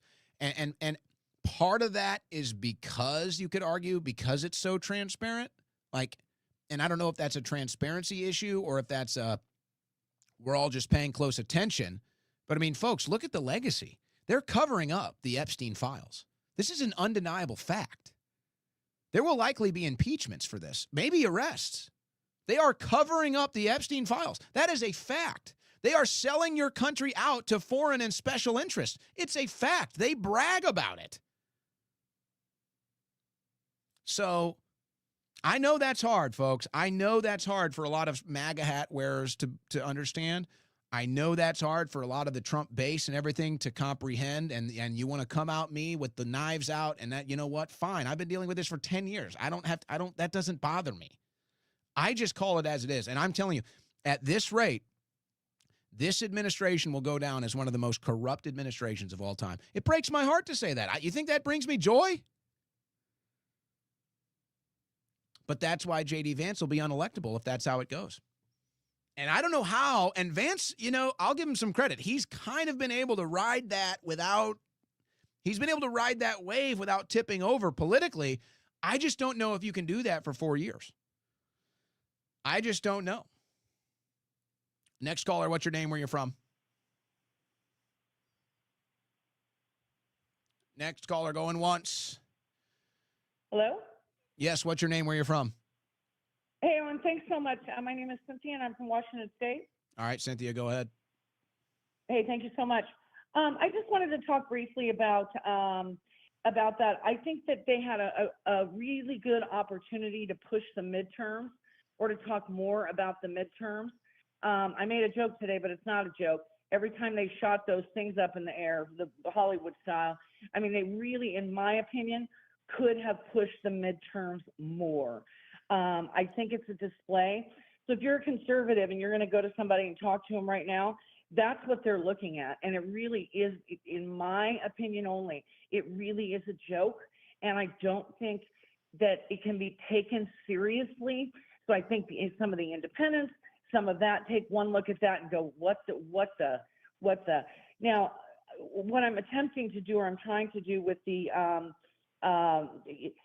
Patriots and the young folks, I call them younger, out here in the West, out of Portland, they're up against it, obviously, with ICE and so forth, is to try to empower them or get with them. Some are Kirk people, some aren't. But I think the divide between the older generation and the younger generation is where some of the gap is missing. So someone, let's say my age, remembers the old ways of the Republican Party, the old ways of things. And now you've got the younger generation that are great on their phones, great on all that stuff. So it really is about bridging that gap and organizing. That's where I think we're deficient as conservative. So hold on a second. So let me try to understand what you're saying here. You think there needs to be more of a focus on getting out the vote in the midterms? I do think getting out the vote. That's a great point. So here's the problem. So here's the problem. Yeah. People don't want to vote for the Republicans right now. They are feeling betrayed. They are feeling rejected. They are feeling dejected, and they are feeling disenfranchised. Now, I don't know if that's why they aren't pushing it right now, because they know it's going to be met with kind of a stale face, kind of a death stare, like, oh, really? You're going to look at me? You guys are in power, and you're going to look at me? But to me, that's your issue. If you start pushing for midterms and getting out the vote, you're going to be met with a lot of people on the Trump base that are just going to say, I'll pass. I'm not voting for this. Why would I vote for a Republican right now? So I think that that's the problem, and maybe they're afraid to breach that because they know, or I don't know. Maybe it's this usual thing where, vote data and get out the vote for Republicans is they kind of just figure, oh, they'll just vote for us because we're better than Democrats, and it works half the time, and half the time it doesn't. Right. I would absolutely agree with that. But this last weekend did not help things. In my opinion, it just did not help things. Well, I think though, I think though, it's not that you're right, but I think it's not that it didn't. I don't think this weekend had anything to do with it. Is the difference? I think that you're seeing the right thing. You're definitely seeing the right thing, but it was already there. This weekend just exposed it. That was already lingering. That's already been there for months. And it's been building like a snowball rolling downhill since the Musk fallout, the Doge fallout, the Iran strikes, and everything. So it was already there. This weekend just brought it to the surface, I would say, in response to that. Next caller, what's your name? Where you're from? This is Ben from Janesville. Just calling in. All right. Hey, can you get off speakerphone or something? It sounds like you're on a motorcycle. Can we get a better audio, please? Yeah, my bad. Thank you. That's so much better. Go ahead. I just wanted to say I agree with you. I think J.D. Vance is unelectable at this point. I guess my question would be, what's your alternative? Well, it's too far away because we don't know who the candidates are going to be. Now, I will say this. You like Kennedy? Let me just say, I like Kennedy. Yeah. I don't know if he'll be electable, though. He's in this administration, too, so I don't know if he's electable. That's true. I will say this, because people tend to get political commentary and opinion mixed up. It happens all the time. So it's like when I say, I think DeSantis is coming around, they'll say, how could you support DeSantis? He did this, he did that. And I'm like, I'm just telling you what I see. I'm not telling you who I'm going to support or vote for. Okay, now that I've clarified that. I think DeSantis is going to be a very formidable candidate. He's done a lot of good things in Florida. He's going to have a very strong resume. Vance is going to have to run off the resume of this administration, which right now it's like, I don't think that's going to work. And then I think you're going to have some people that come out of nowhere and decide to run, and then it's just a matter of how they campaign, if they can get a tread or not. But here's what I'm watching out for. Watch out for a Thomas Massey. Watch out for a Marjorie Taylor Greene. Maybe watch out for a Matt Gaetz even. Those are the people that understand the political messaging better than anybody right now.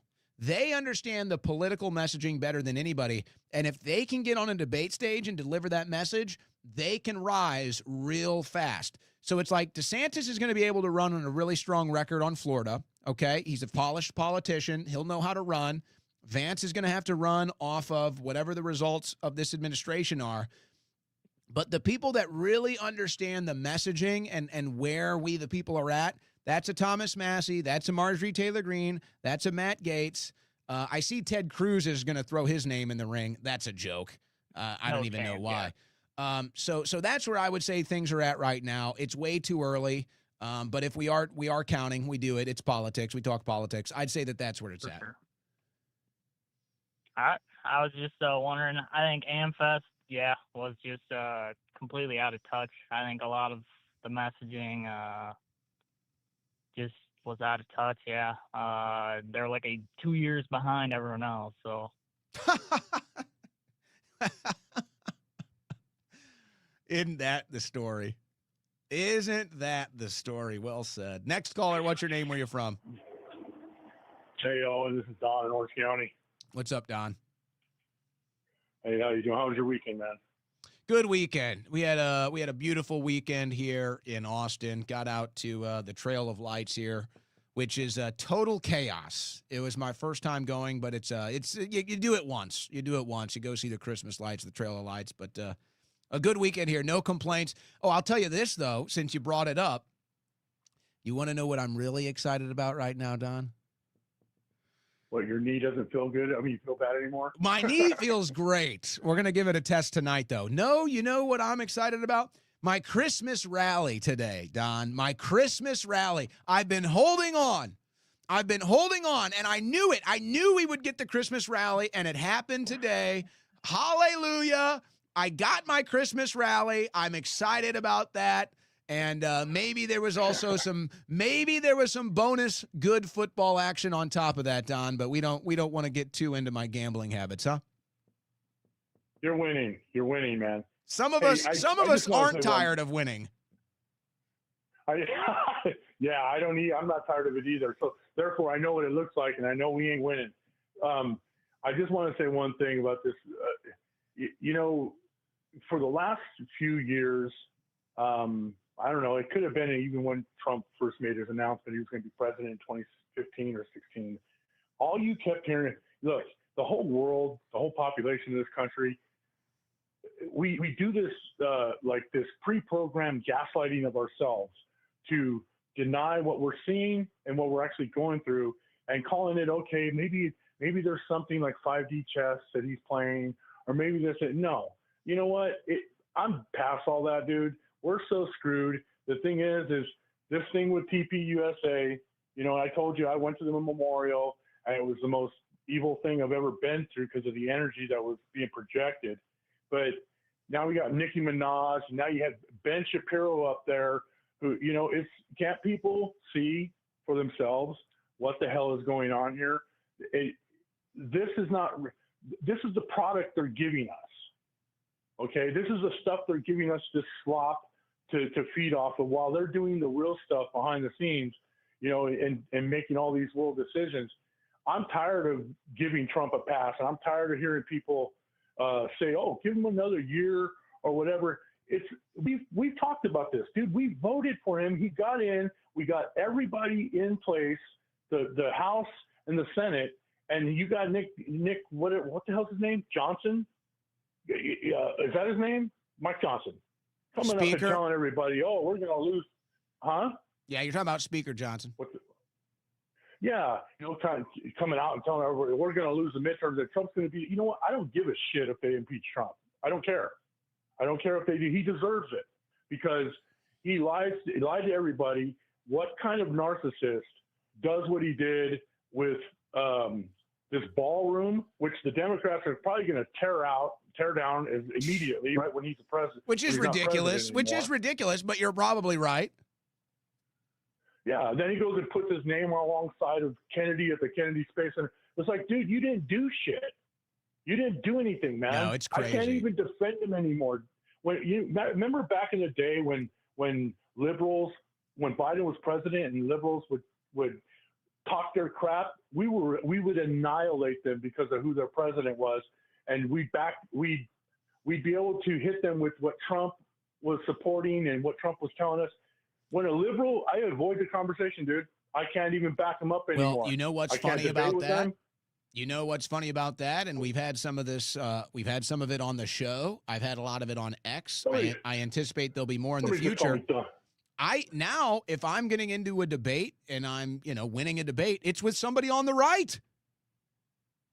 They're the ones that are lost. Yeah. They're the ones that are delusional. They're the ones that are dishonest now. And I mean, obviously you could say all that same stuff about the left, but they're not. Why am I talking to a liberal right now? I'm not. A liberal has no power politically. I don't need to hear from a liberal. Why are we giving him more? Why are we at this point right now? Oh, we need a little bit more time. It's like, I'm sorry, but look the time that he's had. Look at all that he's done so far. He don't need time to do what he's supposed to do. When we voted, he just needs to decide to do it, which he's not going to do it.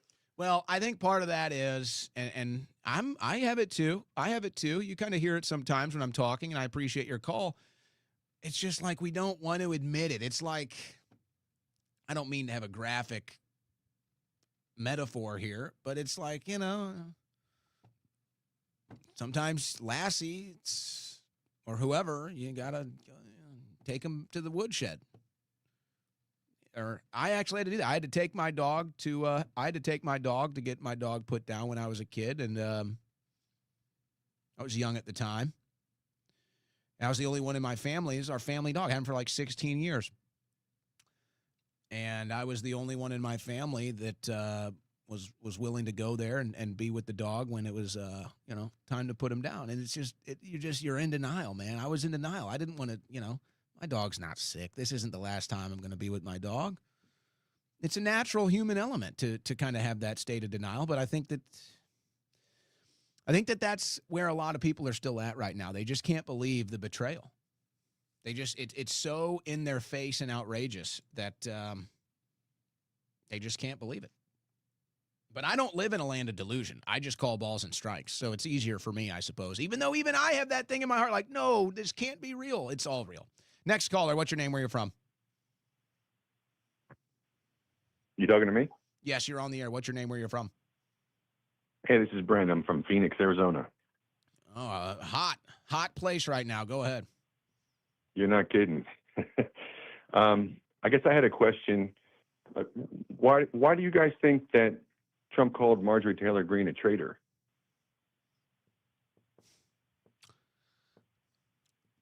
Maybe because Trump's a traitor. I mean, does everybody realize that the evangelical Speaker of the House, Mike Johnson, delayed the longest ever in the history of our country the swearing in of the Tucson representative that was going to be the 218th vote for the Epstein files?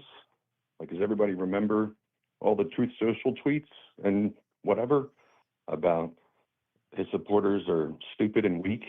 If Well, you don't we think do. those files are a hoax? Yeah, we in this audience do. And let's not forget, Yeah. Trump has made, a dozen social media posts talking about all the treason and all the traitors, and not one single person has been arrested. So I don't know. I don't understand. I think that Trump and his ego and his narcissism lashes out at people, and that's why he decided to go after Marjorie Taylor Greene. Because if the truth be told, Marjorie Taylor Greene is more MAGA than Trump. And so I think Trump looks at that and, maybe he's a little jealous. Well, not only that, but I know a lot. I'm in the construction industry, and I've had several of my laborers hassled, and a couple of them were deported. I didn't know they were. They've been here for 10 years. They've got kids, and they're good people. And health insurance is about to almost triple for me, starting on the 1st. And meanwhile, the White House is being draped in gold. What do you guys think? Like, the world is watching this. This is history, right? This is international news. And Turning Point is supposedly Christian. Like, how do you think that looks to people? Like, do you think that anyone wants to be a Christian after seeing that? No, like, I think if I look at it from that aspect, you know what I mean? Yeah, I do. And I think from that aspect, it's more like, I saw that Tim Dillon got attacked for his take. And the truth is that Tim Dillon is right. See, here's what people just don't get. And I've said this a couple times today, maybe in a different light, but it's all in the same vein. People tend to look at the world through their own perspective, their own political worldview, whatever. And so it's really hard to get a range. It's really hard to get an understanding because you have no range. You have no variety. And so I saw Tim Dillon had his take on the whole TPUSA thing. He said it was some drama reality TV show. And then, of course, some of the people that were there, or some of the people from Turning Point USA, they're attacking him, and they're attacking Tim Dillon, and they're saying, oh, how dare you, and this and that, the other thing. And I'm saying, hold on a second. You have to understand, the vast majority of Americans weren't there. Okay, they weren't at the event. They were watching through their internet, their favorite streaming service, watching clips, whatever.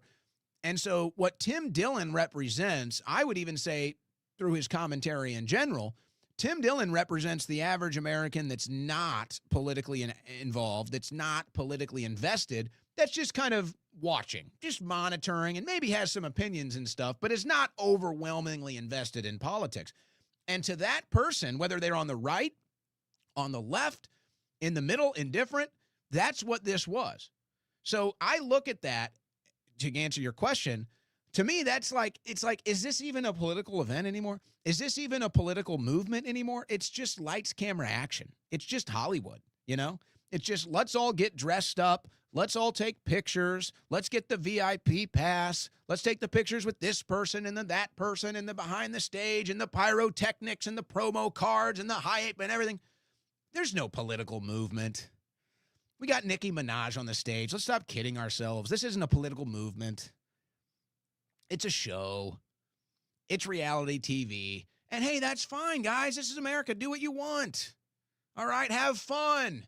Have fun. The people that were there, great for you. Turning Point USA, the staff, the conversation, the debates, everything. Good for all you guys. I'm not trashing you.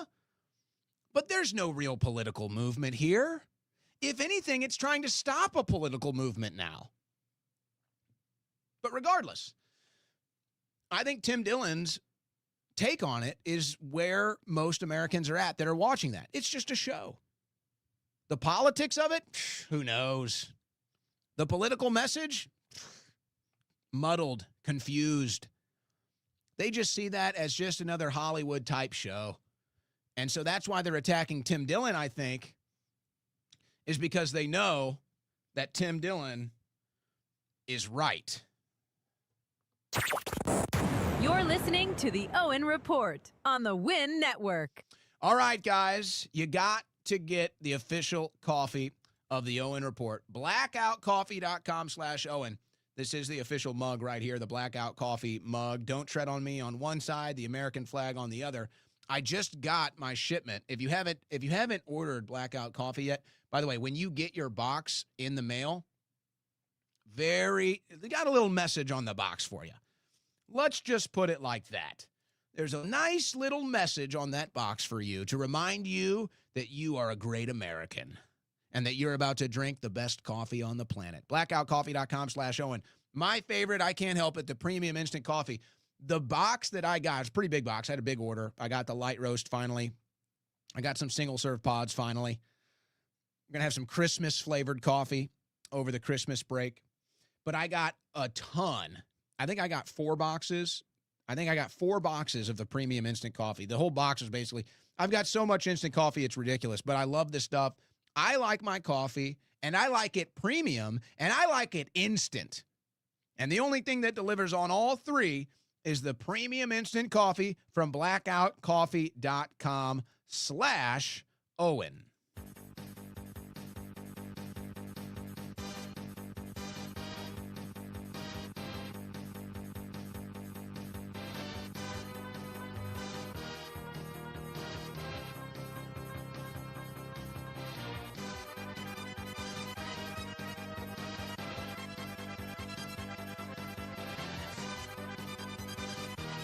Ladies and gentlemen, your new home for political play-by-play, the Owen Report.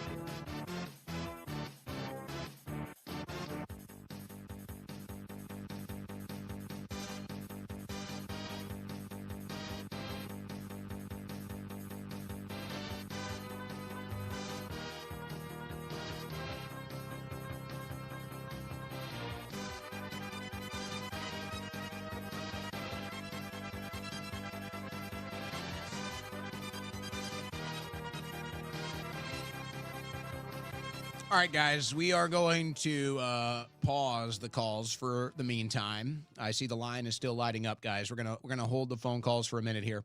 I do want to get back into the news. Other news we got to cover. So I think we did a pretty good hour there talking about some of the aftermath of TPUSA. If we open up calls later on the show, we can get back into it. By the way, when we sign off tonight, I'm going to be going live with Josie, the redheaded libertarian, for a bonus hour. That'll be 5 hours on a Monday. Folks, don't forget to tune in once a week to Ask the Doctor. I host a show once a week, Ask the Doctor. We get great doctor guests and discuss a litany of health issues, medical issues, concerns, what have you. Don't forget about that broadcast. Remember, you can find everything on Rumble, YouTube, and, of course, on X. If you're not following or subscribed on YouTube, please head over to the Owen Report on YouTube. Give us a follow there. Okay, I've got some leftover geopolitical news here. Let me just start getting the rest of this off my desk. Okay, Russian general killed by car bomb in Moscow. Russia's investigative committee said it is looking into whether Ukraine intelligence services were behind the attack. A Russian general has been killed after an explosive device detonated beneath his car in what Moscow described as a likely assassination carried out by Ukrainian intelligence services. Lieutenant General Fanil Sarvarov, the head of the Operational Training Directorate of the Russian Armed Forces General Staff, died of his injuries. Investigators are pursuing numerous lines of inquiry regarding the murder. One of these is that the crime was orchestrated by Ukrainian intelligence services. Now, this is the third such attack. Ukraine has not claimed responsibility. This is the third type attack, car bomb attack against a Russian general. And you got to wonder how this is happening. And I would sit here and think, okay, well, would Russia do this to its own generals if maybe there was a conflict of interests or a conflict of agenda? I wouldn't put it past me. And yet, every time there's been one of these car bombings, the response from Russia has been the same, which is very little. So that leaves to me to believe that this is not an inside job. This is not a false flag, because if Russia was going to false flag one of their own generals, say maybe somebody's going sideways, so they blow up their car, blame it on Ukraine, kill two birds with one stone, you get rid of a general that's souring, and then you get a new reason to expand into Ukraine or drop another bomb or whatever. But none of that has happened in any of these three instances. Russia has continued to show restraint and done nothing to ramp up their war against Ukraine, really. So that tells me that it is an attack on Russia. And part of me has a hard time believing that Ukraine could pull that off, but I guess it's not impossible. So more escalation there, you could say. Increased incentives. This is an official announcement from Homeland Security today. DHS now offering $3,000 holiday stipend through end of year via the CBP Home app for illegal aliens to leave now. So they've upped it from $1,000 to $3,000. And this is the financial incentive for turning yourself in and deporting yourself. You know, I was for it originally. I'm not anymore. Now I'm against it, because if you do it once and it works, then you did it once and it works. If you did it once and it doesn't work, don't throw more money at the problem. This is the source of so many of our problems. You gave it a shot, $1,000 incentive to turn in and self-deport. I don't like increasing it. And you know what's even worse? This is more money than the military bonus. We are now paying illegal aliens more money to self-deport than we are paying a military bonus to the military. Sometimes perspective matters. So no, I don't like this. When you did it for $1,000 and you said, okay, the cost outweighs the negative here. It'll cost more to go through the process and deport them than just to give them $1,000. So I still don't like it, but okay, you understand the practicality of it. If it didn't work with $1,000, then what makes you think it'll work with $3,000? And if it works with $3,000, so what? Now it's going to be $5,000, $10,000? This is ridiculous. It just shows, folks, this administration it's rudderless.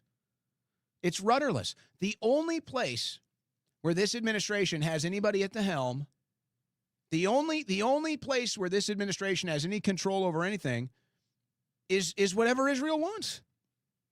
So Israel's getting all of its friends to buy up all the media. Israel's getting all of its friends to take control of the AI algorithms, and it's all to benefit Israel. Everything else, rudderless. Deportations, rudderless. This, rudderless. What are we doing for the midterms? Rudderless. What are we doing to stop voter fraud? Rudderless. What are we doing to arrest the deep state? Rudderless. What are we doing to get the Epstein files? Rudderless. What are we doing to get the AI? Oh, we got it all, and Israel will be in control. What are we doing to control the media? Don't worry, we got Ellison on top of it, #1 donor to the IDF. What are we doing for Israel in the Middle East? Oh, another $1 billion, another $2 billion, another $4 billion. It is the only thing that has any priority. It is the only thing that has anybody at the helm. Everything else is just rudderless. Just throw it against the wall and see if it sticks. Elise Stefanik. This is one we called. Now, I didn't anticipate her to drop out, but that just shows you how bad it is. Elise Stefanik suspends gubernatorial campaign and will not run for another congressional term. This is all happening fast. What, did she get pregnant or something? I mean, this is crazy. What happened? She announced on Friday she's suspending her gubernatorial campaign, will not seek re-election in Congress. What in the heck happened? Now, if you recall, a couple months ago, some people pointed this out. Never doubt me, folks. I said that this campaign was going to go south fast, but I didn't expect it to fall off the map. And so now it is. I feel like there's something else to this. I don't know what. And now Bruce Blakeman, who is going to get endorsed by Trump, is going to be running here. So it's just going to be a nothing now. It's just another Republican waving the white flag. It's just pathetic. Go vote in the midterms as Republicans are dropping left and right. Why? What is going on? This is a disaster. The midterms are shaping up to be a disaster. And you can say, well, it's a New York governor's race. What are the odds she was going to win anyway? It doesn't matter. It's about what's going on. It's about just taking loss after loss after loss, inexplicably. So we had that one going south, but not falling off the map. And now Stefanik is one of 50. More than 50 U.S. lawmakers are retiring next year. So they're dropping like flies, folks. And I think here's what I think. I think a lot of these Republicans have realized that the midterms are about to be a bloodbath, and they don't want anything to do with it. That's what I think. So I think you've got Republicans that want nothing to do with the incoming bloodbath. I also think you have Republicans that know this midterm is going to be all about Israel and AIPAC, and they just want to get as far away from that as possible. And these are not good signs. These are not good signs for the Republicans in the midterms. I'm not sure there is a single good sign. You have the redistricting effort, and that's it. I don't think this is going to stop. I anticipate even more dropping out. And part of that is going to be the fear of the bloodbath incoming from the midterms. I also think a lot of this is going to be despite Trump, folks. Don't think that these Republicans have changed that much. Don't be so naive to think these Republicans have changed that much. They would 100% drop out if they anticipated a loss just to spite Donald Trump. I don't think a lot of them still like him. I don't think that's changed. Thomas Massey. Today I introduced H.R. 4388, a bill to repeal the tyrannical PrEP Act. The 2005 PrEP Act prevents people from holding corporations accountable for the pain and suffering they cause during presidentially declared emergencies. Medical malpractice, martial law must end. Now, we saw a lot of that during COVID, didn't we? We sure did. Do you ride an electric bus to school? New York parents say kids freeze on mandated electric school buses during brutal winter weather. Now, this is actually going to get even crazier. Parents report children coming home cold after drivers told heating drains the battery capacity. So not only can the electric vehicles not properly keep the buses warm, which everybody knows if you've ridden on a bus, it's all ready to keep those things warm anyway, or they just get so hot you have to roll the windows down, whatever. It's hard to control the climate. Well, now they've had buses that die in the middle of the cold weather, and these kids are sitting out there freezing. So I think it's fair to say the electric school buses, not so hot. Pun fully intended. Elderly Seattle woman has eye gouged out in random attack by repeat thug as cops admit he's notorious. So just a notorious thug running around Seattle, bashes a 75-year-old head in. And you probably never heard her name. Janet Markin is her name, by the way. Mostly a media blackout all weekend long. And we all know why. Sickening footage, and if you're a listening audience member, yes. Sickening footage shows the moment an elderly woman had her eye gouged out after she was randomly bashed in the head with a board. It was like swinging a baseball bat by a notorious repeat offender thug. Jeanette Markin, 75 years old, was permanently blinded after the alleged perp Fale Viazlepa P, 42, struck her with a piece of wood riddled with bolts and screws in downtown Seattle earlier this month. Well, this should be considered attempted murder, and so this guy should never get out of jail again. But he probably will. The violent offender used both hands to swing the piece of wood as hard as possible, bashing his victim and then calmly strolling away. Literally, she's just standing on a street corner. He just comes out of nowhere and bashes her head. A notorious repeat offender out on the streets again. Now, I don't see anything about an immigration status here. And the officer even asked, is that Fela P or Fela P, however it is? He's notorious for random assaults on 3rd Avenue. So this guy's been going around bashing people and he's still free. And now he's permanently blinded this innocent, nice lady.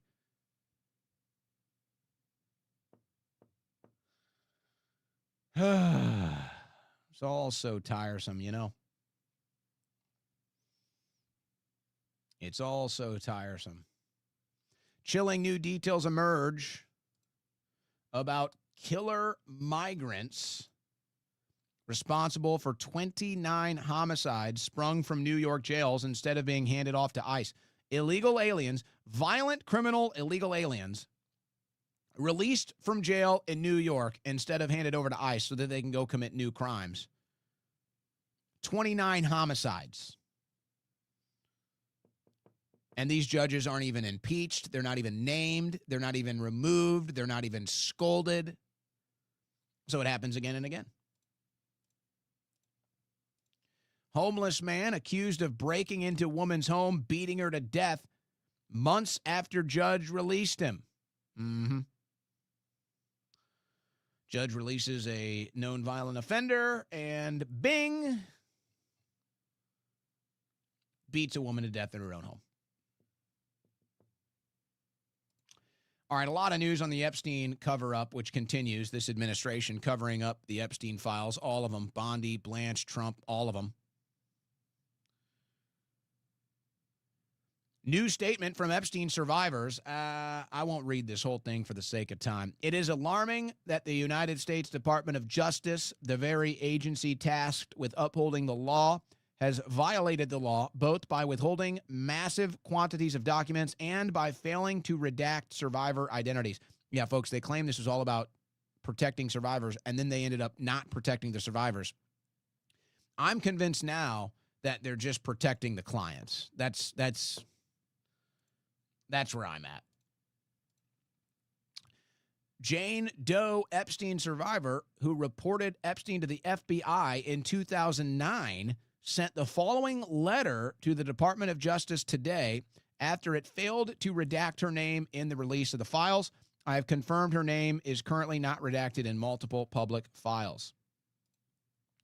So look, they've been covering up the Epstein rape island. They've been covering up the Epstein money laundering, blackmailing, sex slaving, all of it for decades, folks, for decades. He was obviously an intelligence asset.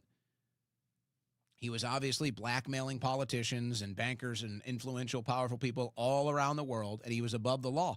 And I'm now started I told you this last week, and I'm still kind of processing it all. But I'm now of the belief that it was the Trump administration that brought Epstein in to shut him up and kill him. Sorry. I just reached logical conclusions, and now that's the most logical conclusion as we're getting more evidence as time passes on. Oh, boy, oh, boy, oh, boy, oh, boy. Wait a second. Oh, yeah. Oh, my gosh. Oh, get ready for more of this. L.A. resident reports hate speech on neighborhood street, said city has done nothing. A resident in Los Angeles Brentwood neighborhood is sounding the alarm over what they described as hate speech being spray painted on streets and sidewalks. Now, it says here, Zionism is evil. Thou shalt not steal Gaza. Now, this is, the best I could say is this is professionally done, meaning somebody made this cutout so that when you spray it, it looks like a professional print job. I don't know the best way to describe that if you're listening. It's just like, like a sketch thing with letters in it. And so you spray over it. And it gives you a very easily readable message there on the sidewalk. So who do we think is responsible for this? My guess is they'll find who it is. I bet you they find who it is. I just wonder if they want to tell us afterwards. But this is definitely going on. And there's only going to be more of it, by the way. There's only going to be more of it. And it's not just here. Apparently, this is in Canada.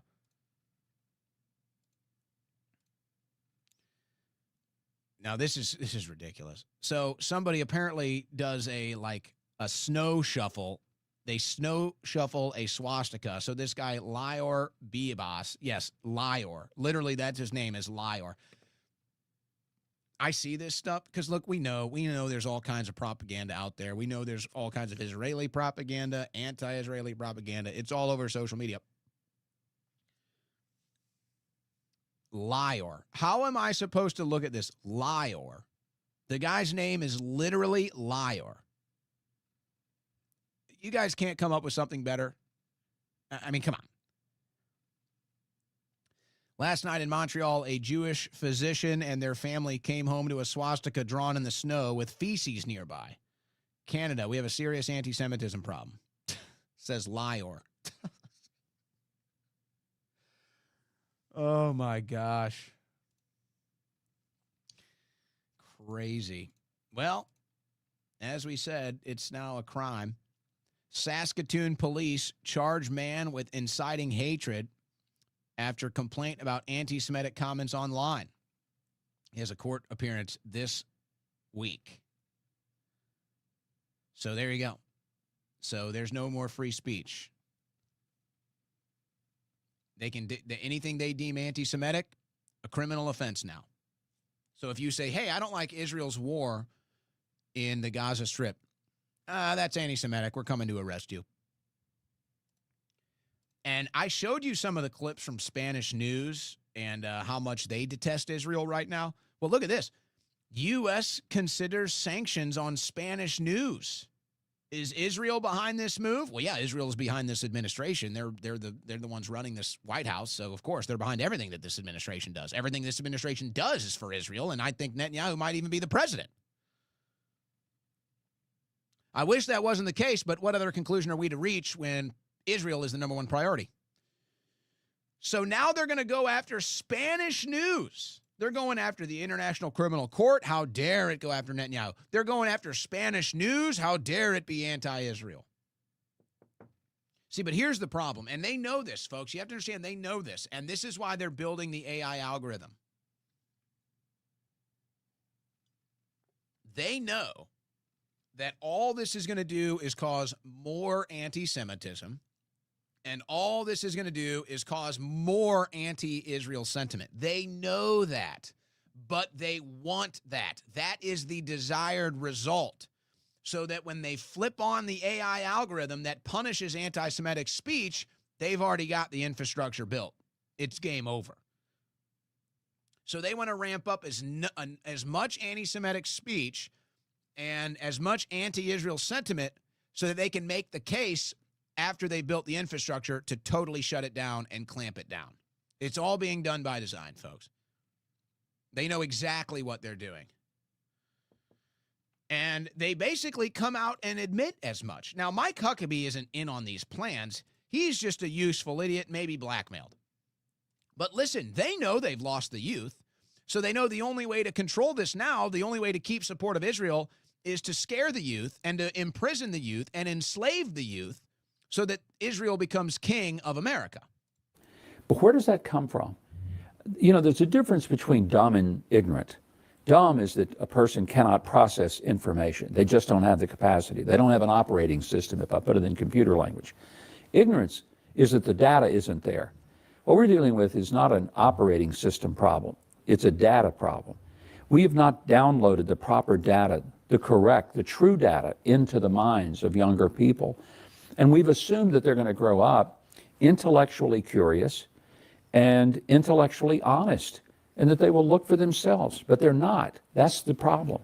They're not looking. They're taking at face value what some podcaster says, and the result is absolutely dangerous. Yeah, it's dangerous to not support Israel killing children and innocent women in Palestine. Don't you know? It's dangerous that you don't support that, American. It's dangerous if you are not a slave to Israel, young American. So get on board or we're going to crush you with AI. Get on board and be a slave for Israel, or we're going to throw you in jail for anti-Semitic speech. Get on board. We're building the algorithm. You want a beeper? Would you like a free beep, beep?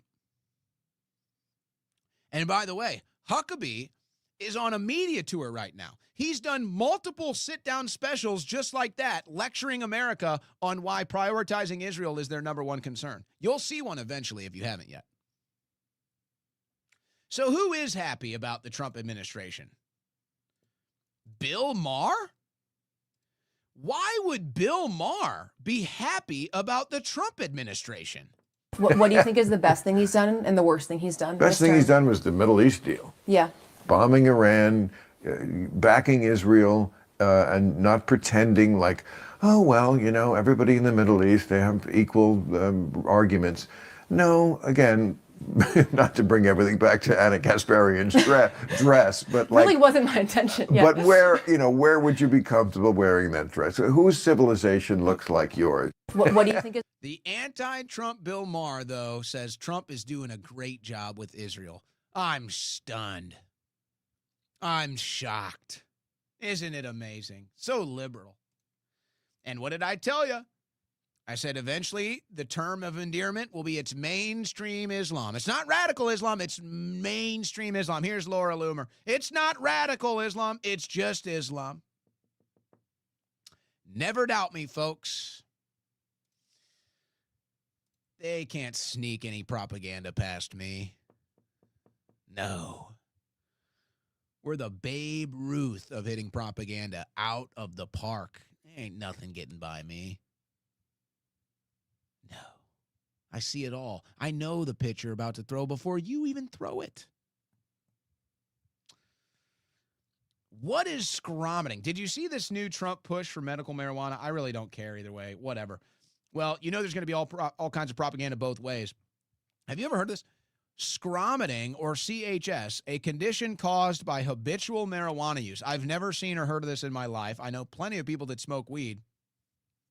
I've never heard of this. Coughing after you smoke weed? I think that's just called coughing after you smoke weed. Let's all relax. Okay. Howard Stern, you know he got a new deal? Stern sticks with Sirius. Howard Stern signs 3-year deal after contract standoff. Does anybody listen to this guy anymore? I'm stunned that Sirius is going to pay him again. Sirius, you could do so much better with your money. And I'm a big fan of Sirius, by the way. Sirius is great radio. But I don't know anybody that still listens to this guy. And are they about to cut him another huge check? A 3-year deal. His last deal was $100 million. I don't know. He's made hundreds of millions of dollars at Sirius. And you know what? Maybe at some point in time, he might have been worth it. I don't know anybody that listens to him anymore. And it seems like he takes a lot of time off now. Just phoning it in with that wig. So, okay. I guess Stern will cut another deal. That's a weird one. I know people that are huge Stern fans. And I know there's like multiple Stern stations. But I don't know anybody that still listens. Well, they continue to disprove the theory of evolution. Ethiopian Homo erectus skull discovery rewrites human evolution timeline. So instead of admitting that human evolution is a lie, they just say, oh, no, it just changes it. Yeah, usually when you get evidence that disproves something, that's considered evidence that disproves something. That's normally how that one goes. All right, you know what? Let's go into some odds and ends. We got a bunch of odds and ends here before we sign off, and I will get to the super chats today. Listen to this on a popular NBA podcast. Former NBA player Trey Burke talks about NBA stars being involved in demonic stuff. It's not. It's just something that ain't easy to do. So I commend everybody. I look at it like everybody in the world who ever played basketball wanted to go to the NBA, bro. Every kid from every state, from across seas, everything. And some of the people that got to do that, bro, it's a small list, bro. Wait a second.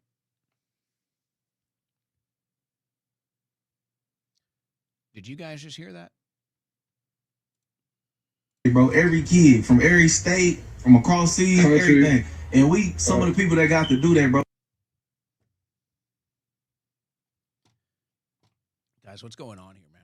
Do we need to call the fire department?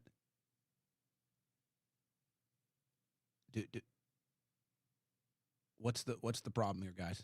What's going on here, guys? It's a smoke alarm. It's a smoke alarm detector.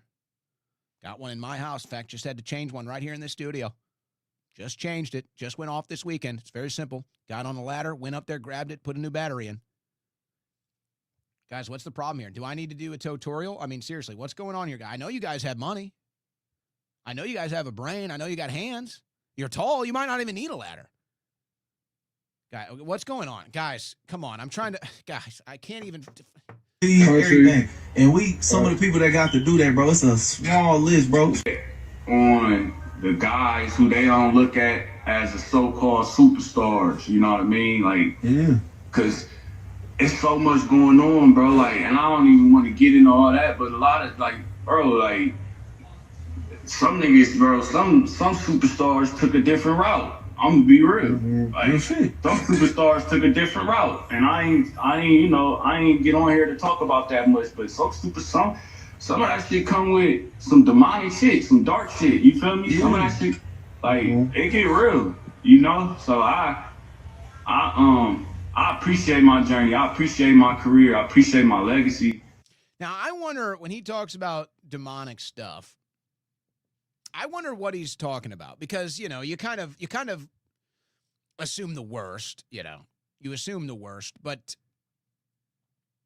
it's not like you're going to expose everybody in the NBA to that.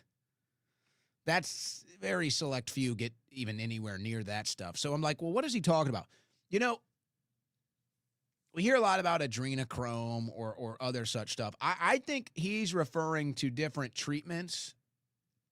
This is my interpretation.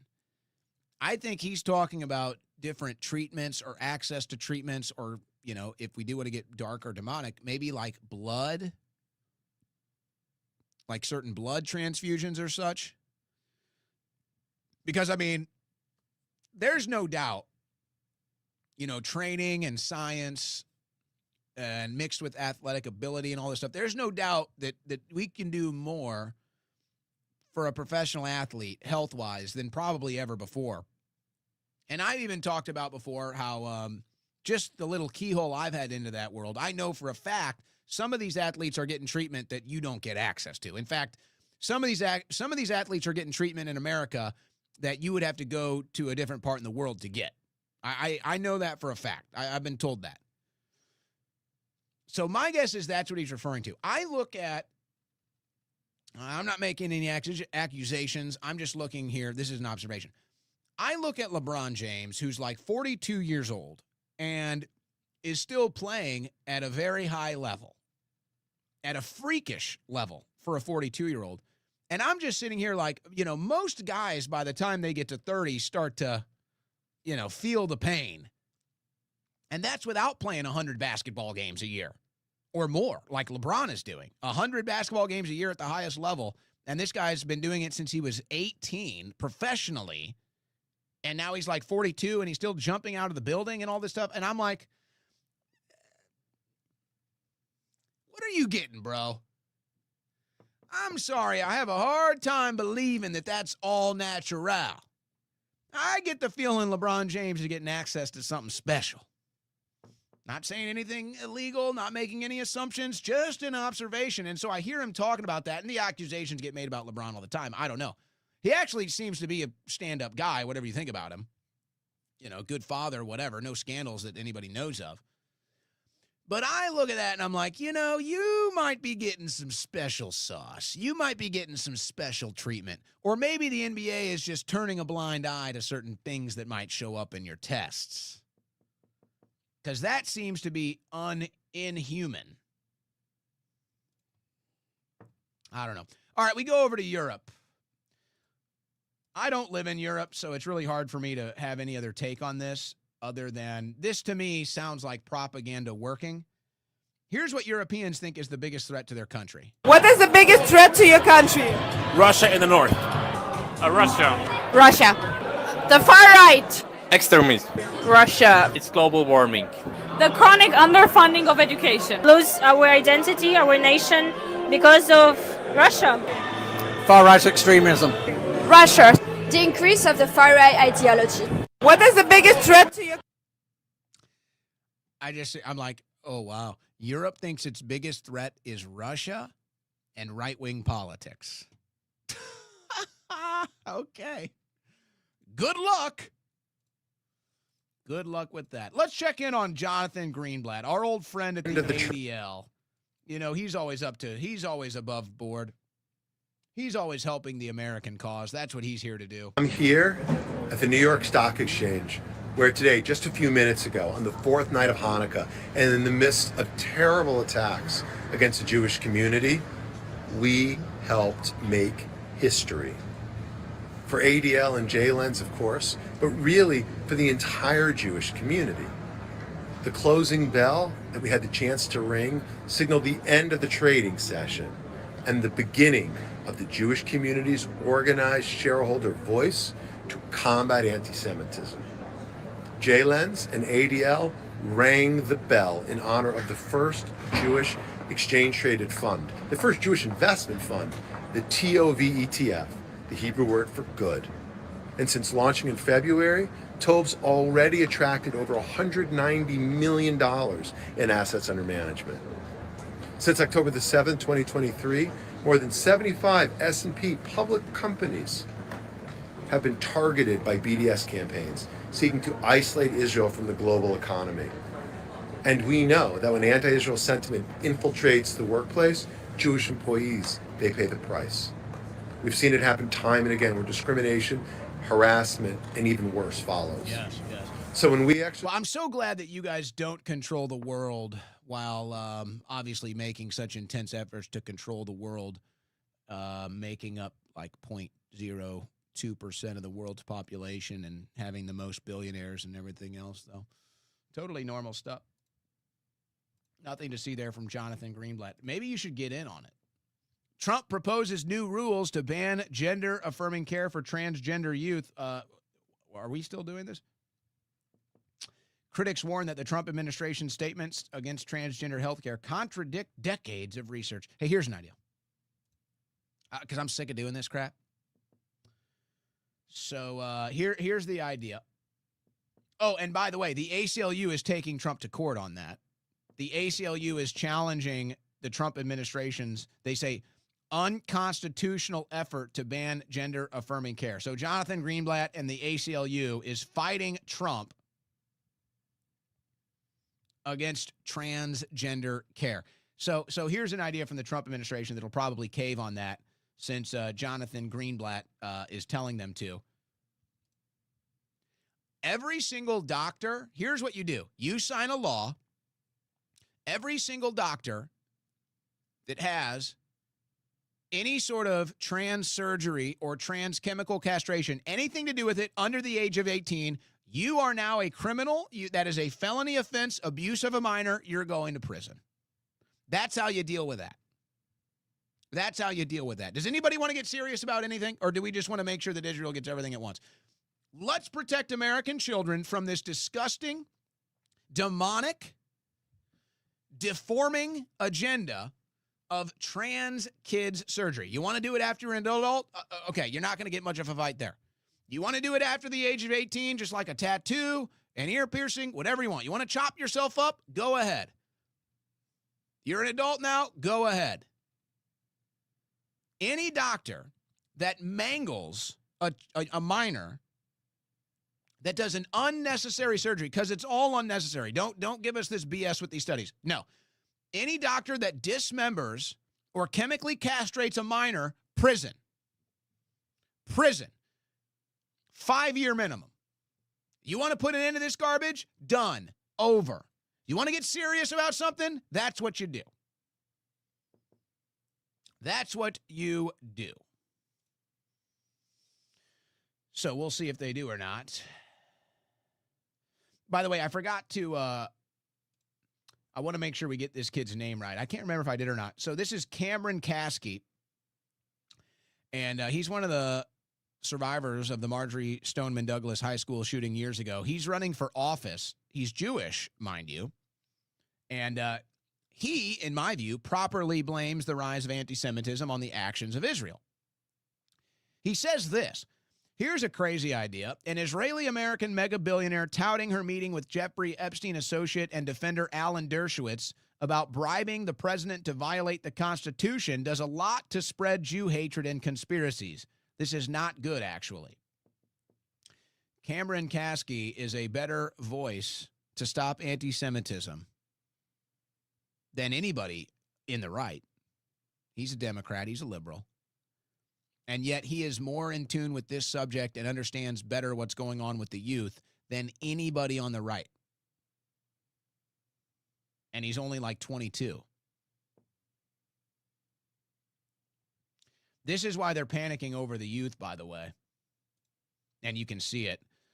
89% of boomers support Israel at all costs. Gen Z, that number turns out to 8%. Millennials, 19%.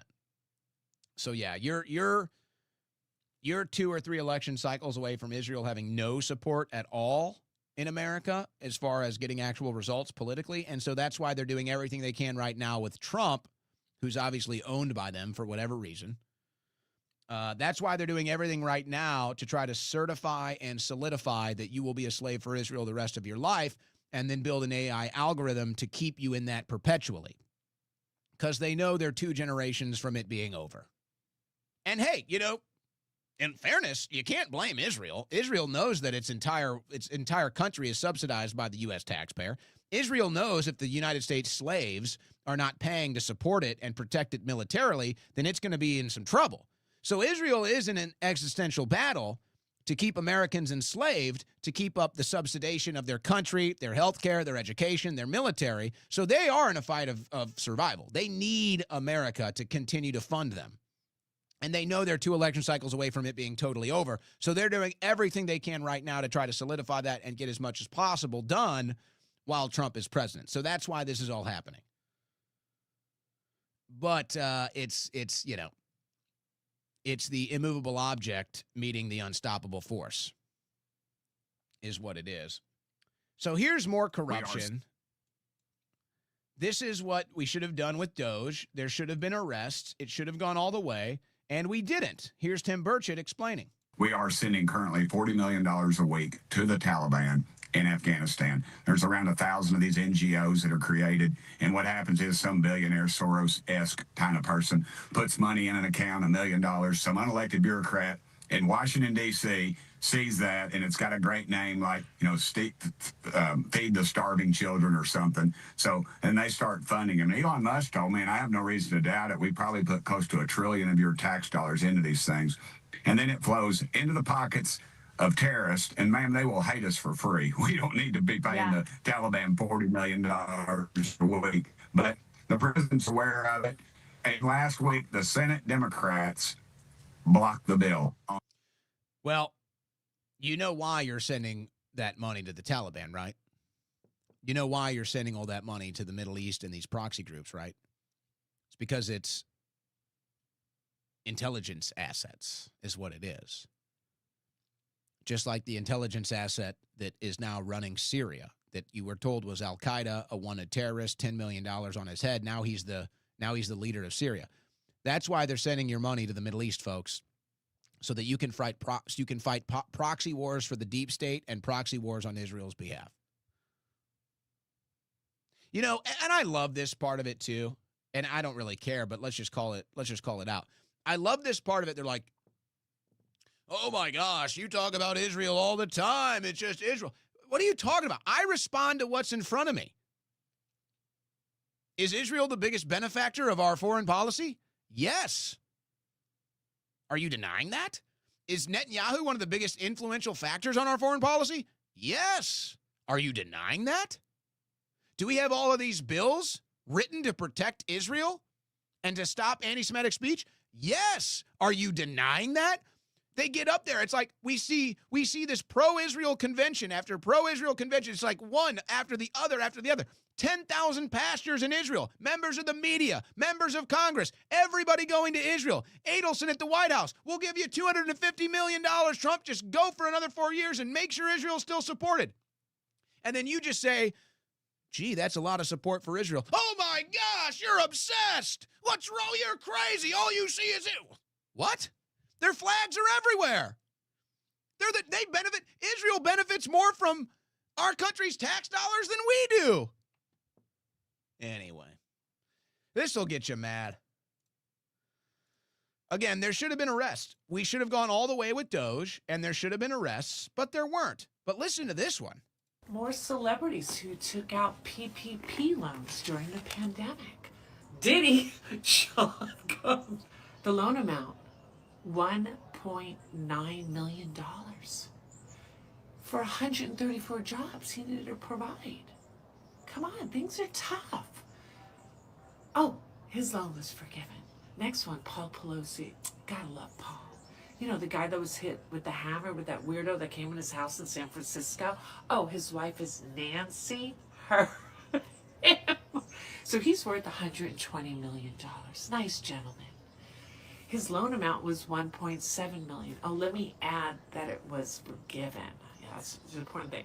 The other thing I want you to know is to note that Pelosi, it was noted on the account that Mr. Pelosi was not involved in the loan application. Just let's make a note of that, okay? Oh, if you don't know who Paul Pelosi is, Nancy, his wife, she was in Congress. She did a whole bunch of I like to say she's just very lucky. Like before she was smart enough to sell like thousands of shares of Visa before DOJ came and slammed him with an antitrust lawsuit. Talk about luck. Yeah, I'd love. Why didn't we go all the way with Doge? Why didn't we go all the way with Doge? Why didn't we go all the way with the waste, fraud, and abuse? And why didn't we arrest people? Why? I'd love to get an answer from the Trump administration on that. Go out and vote Republican. Oh, so what? So we can get you in office and you do nothing? Go out and vote Republican. We got to win the midterms. So what? So you can give more foreign aid while Americans struggle? Gaslight us? You got to go out. We got to get the midterms. We got to save Trump. Save Trump from what? We've already done this. We're not doing it again. This is supposed to be it. The action was already supposed to be happening. You guys balked. You guys pivoted. You guys threw us overboard. We don't care. So good luck. And you know what? Maybe this is the difference. Maybe the Republican Party has taken us for granted all of these years, and now finally the chickens are coming home to roost. They really thought that they could use us and abuse us and lie to us and gaslight us and disenfranchise us. They really thought they could do it to us one more election cycle, and this time we are saying no, not again. But what about impeachment? We don't care. But what about the midterms? What about them? But we need to get a victory. We just won a victory. What about the economy? You tell me. So you're going to get what you deserve. You didn't deliver for the Republican voter base. You didn't deliver for Trump's voter base. You haven't drained the swamp. You haven't made a deep state arrest. The economy getting it turned around, that's difficult. Maybe I'll give you benefit of the doubt. You've stopped the border from being invaded. Deportations, you got a problem there. But maybe if you weren't so obsessed with this special interest group and making sure that they're all in place to be the kingmakers with AI and quantum computing and nuclear cold fusion, and your family there as well, and maybe if you weren't involved in prioritizing Israel at the behest of Marian Adelson, who owns you now and acts like it with Levin, then maybe you could have prioritized the things that we actually went out and voted for. But you didn't. And now you're going to ask us to go vote again because you think we're stupid. But you took us for granted one too many times, and we're just going to sit this one out. We're just going to sit this one out.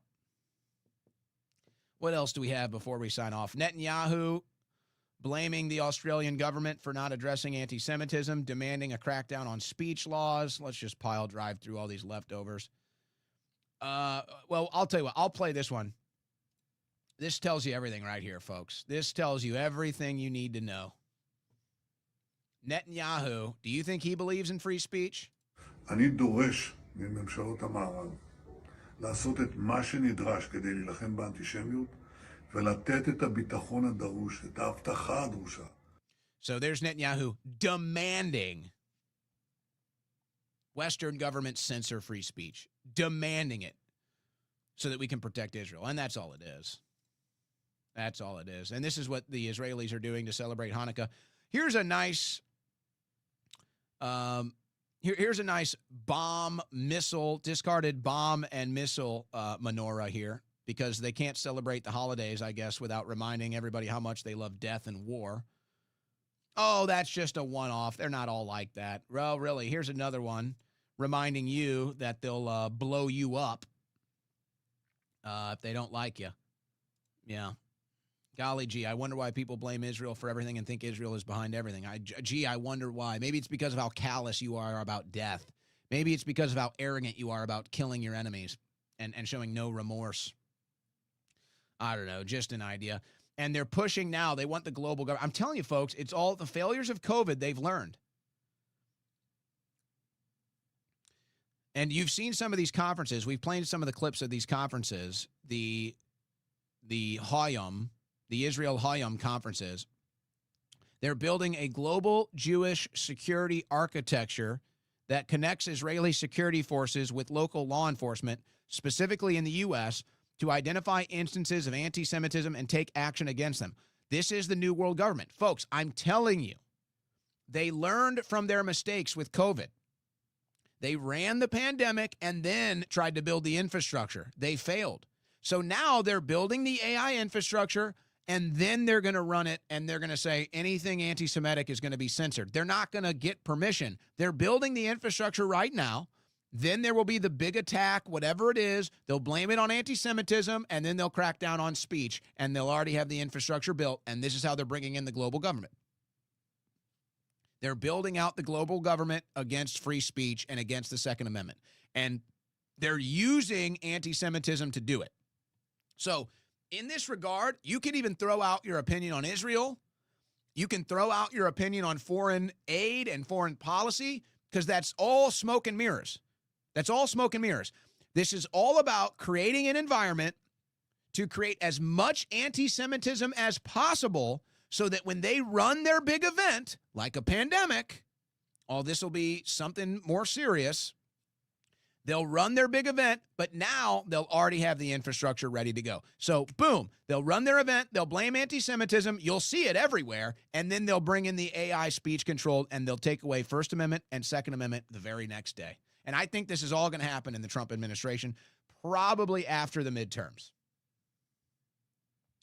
Probably after the midterms.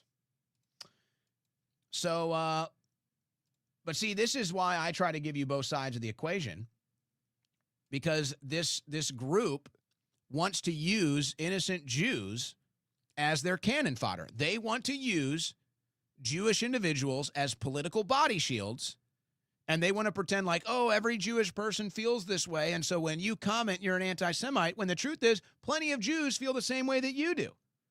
So that's why I play you the evidence. Hi everyone, my name is Kobe. I was born and raised Jewish in Israel. Today I want to talk about something that's been on my mind.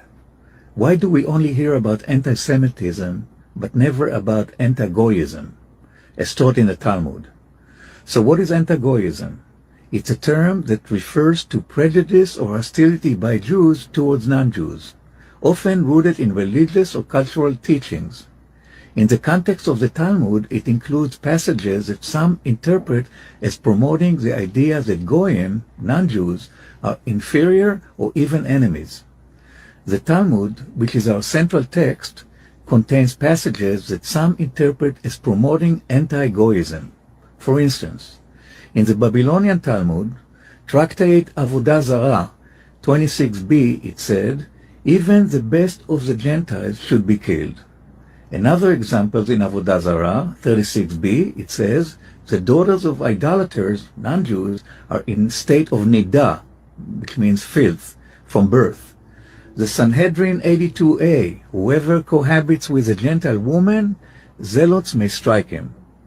And in the Tosafot commentary on Avodah Zarah 26b, Rabbi Shimon Bar Yochai said, the best of the Gentiles kill him. Let's also talk about Jesus. In the Talmud, he is referred to as Yeshu and is portrayed as a sorcerer and a deceiver. In Sanhedrin 107b, it is discussed that Jesus was stoned and hanged on the eve of Passover, portraying him as a false prophet and a sorcerer. Now, I've searched and I couldn't find any derogatory references to Jews in the Christians or Muslim texts. It seems that while we have these teachings in the Talmud, other religions don't have similar derogatory views about Jews.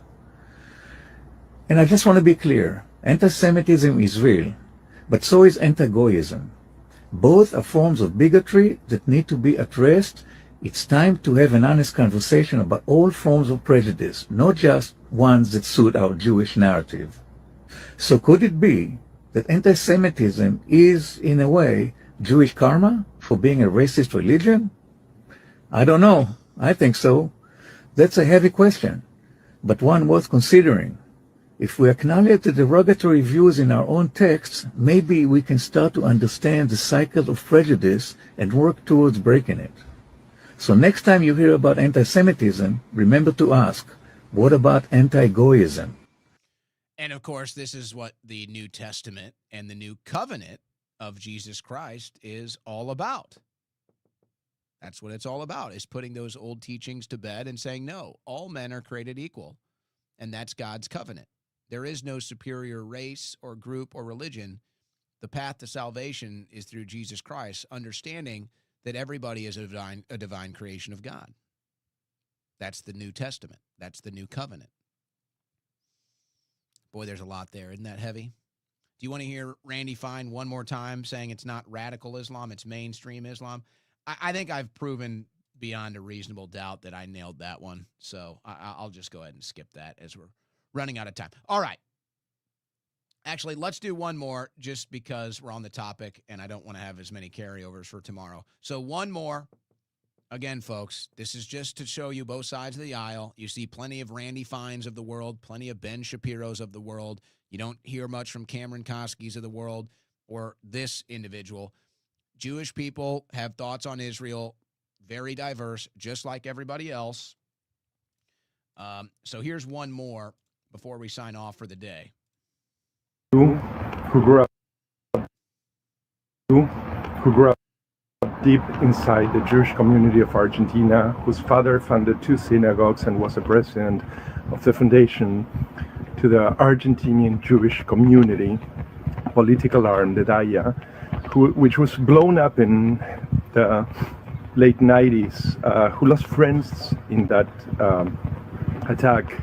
I will never, ever forgive Israel for what it's doing in my name, the name of my dead father, in the name and usurping the identity of my family that was murdered in Europe, in Moldova, and in Ukraine. I would like to repeat this.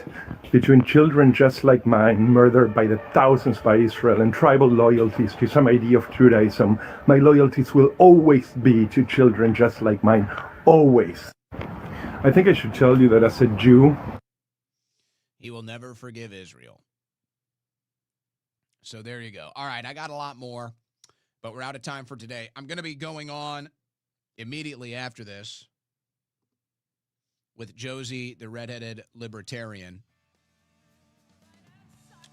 So if you want to, if you haven't gotten enough of me, only 4 hours of Owen Shroyer, another bonus hour coming up with Josie, the redheaded libertarian.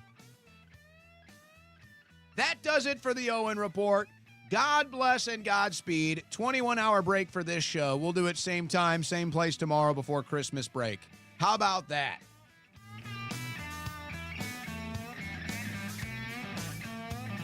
Wait, no, I'm not going to do it again. No. I forgot. I'm going to save it. I got the super chats. I almost blew it. We're going to make a habit. I'm sorry. Lord of the Ree. Gay drama from an organization of theater kids and fake conservatives surprises people because, well, I don't know who's surprised. Lord of the Ree. We're in the super chats on YouTube. I told you I wouldn't let you down today. I got you. Robert Bickerstaff says, my hat is anti-Semitic. Be careful. They'll say Santa was Jewish. I'm surprised. They may have already, actually. I don't know. David, Connecticut. Very reminiscent of 2012. You've got to admit how much of the Ron Paul revolution has influenced MAGA and America First. Trump is a compromiser, and he's given away too much. Revenge of the establishment. Revenge of the establishment. All right. Tuxedo mask. It's a supremacist religion. Big Mike 411. That's it. Big Mike. Just Big Mike is in there. Okay. I'm reading the super chats right now. I don't get to them to the end of the show, Tuxedo. I almost forgot today. I'm trying to get in the habit of it. Robert Bickerstaff, God forgive us. Randy B, 90210. When I become an American citizen, I pledged an allegiance to this country, not Israel. I thought we were the good guys with morals. Over the past 2 years, I learned that I couldn't have been more wrong. The U.S. is owned. Anthony Aguilar. Owen, I love the show. I emailed you about my coming on the show. 25-year Army veteran, retired Special Forces Green Beret. I've been speaking out on Israel, AIPAC, freedom for Palestine. I'd love to come on the show and share more of the truth with the audience. That's Anthony Aguilar. Anthony, I'll look for you on social media or reach out to me there maybe, or try to call in sometime if you can. Fonz Carrillo.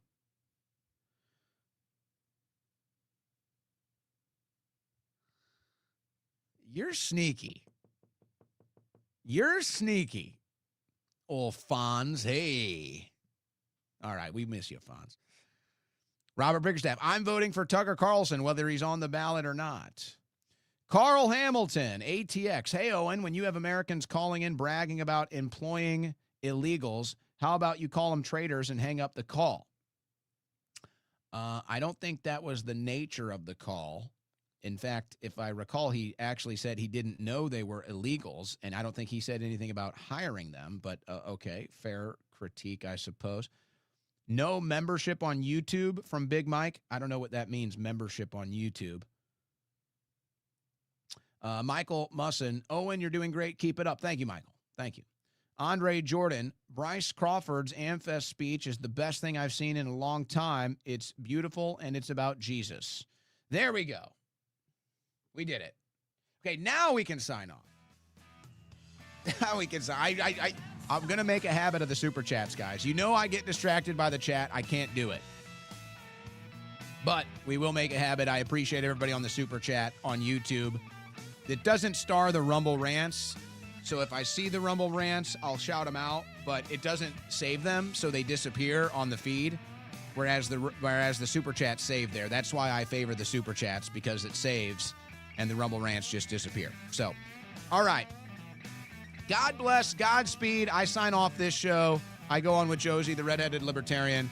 Owen report tomorrow before Christmas break. We'll see you then.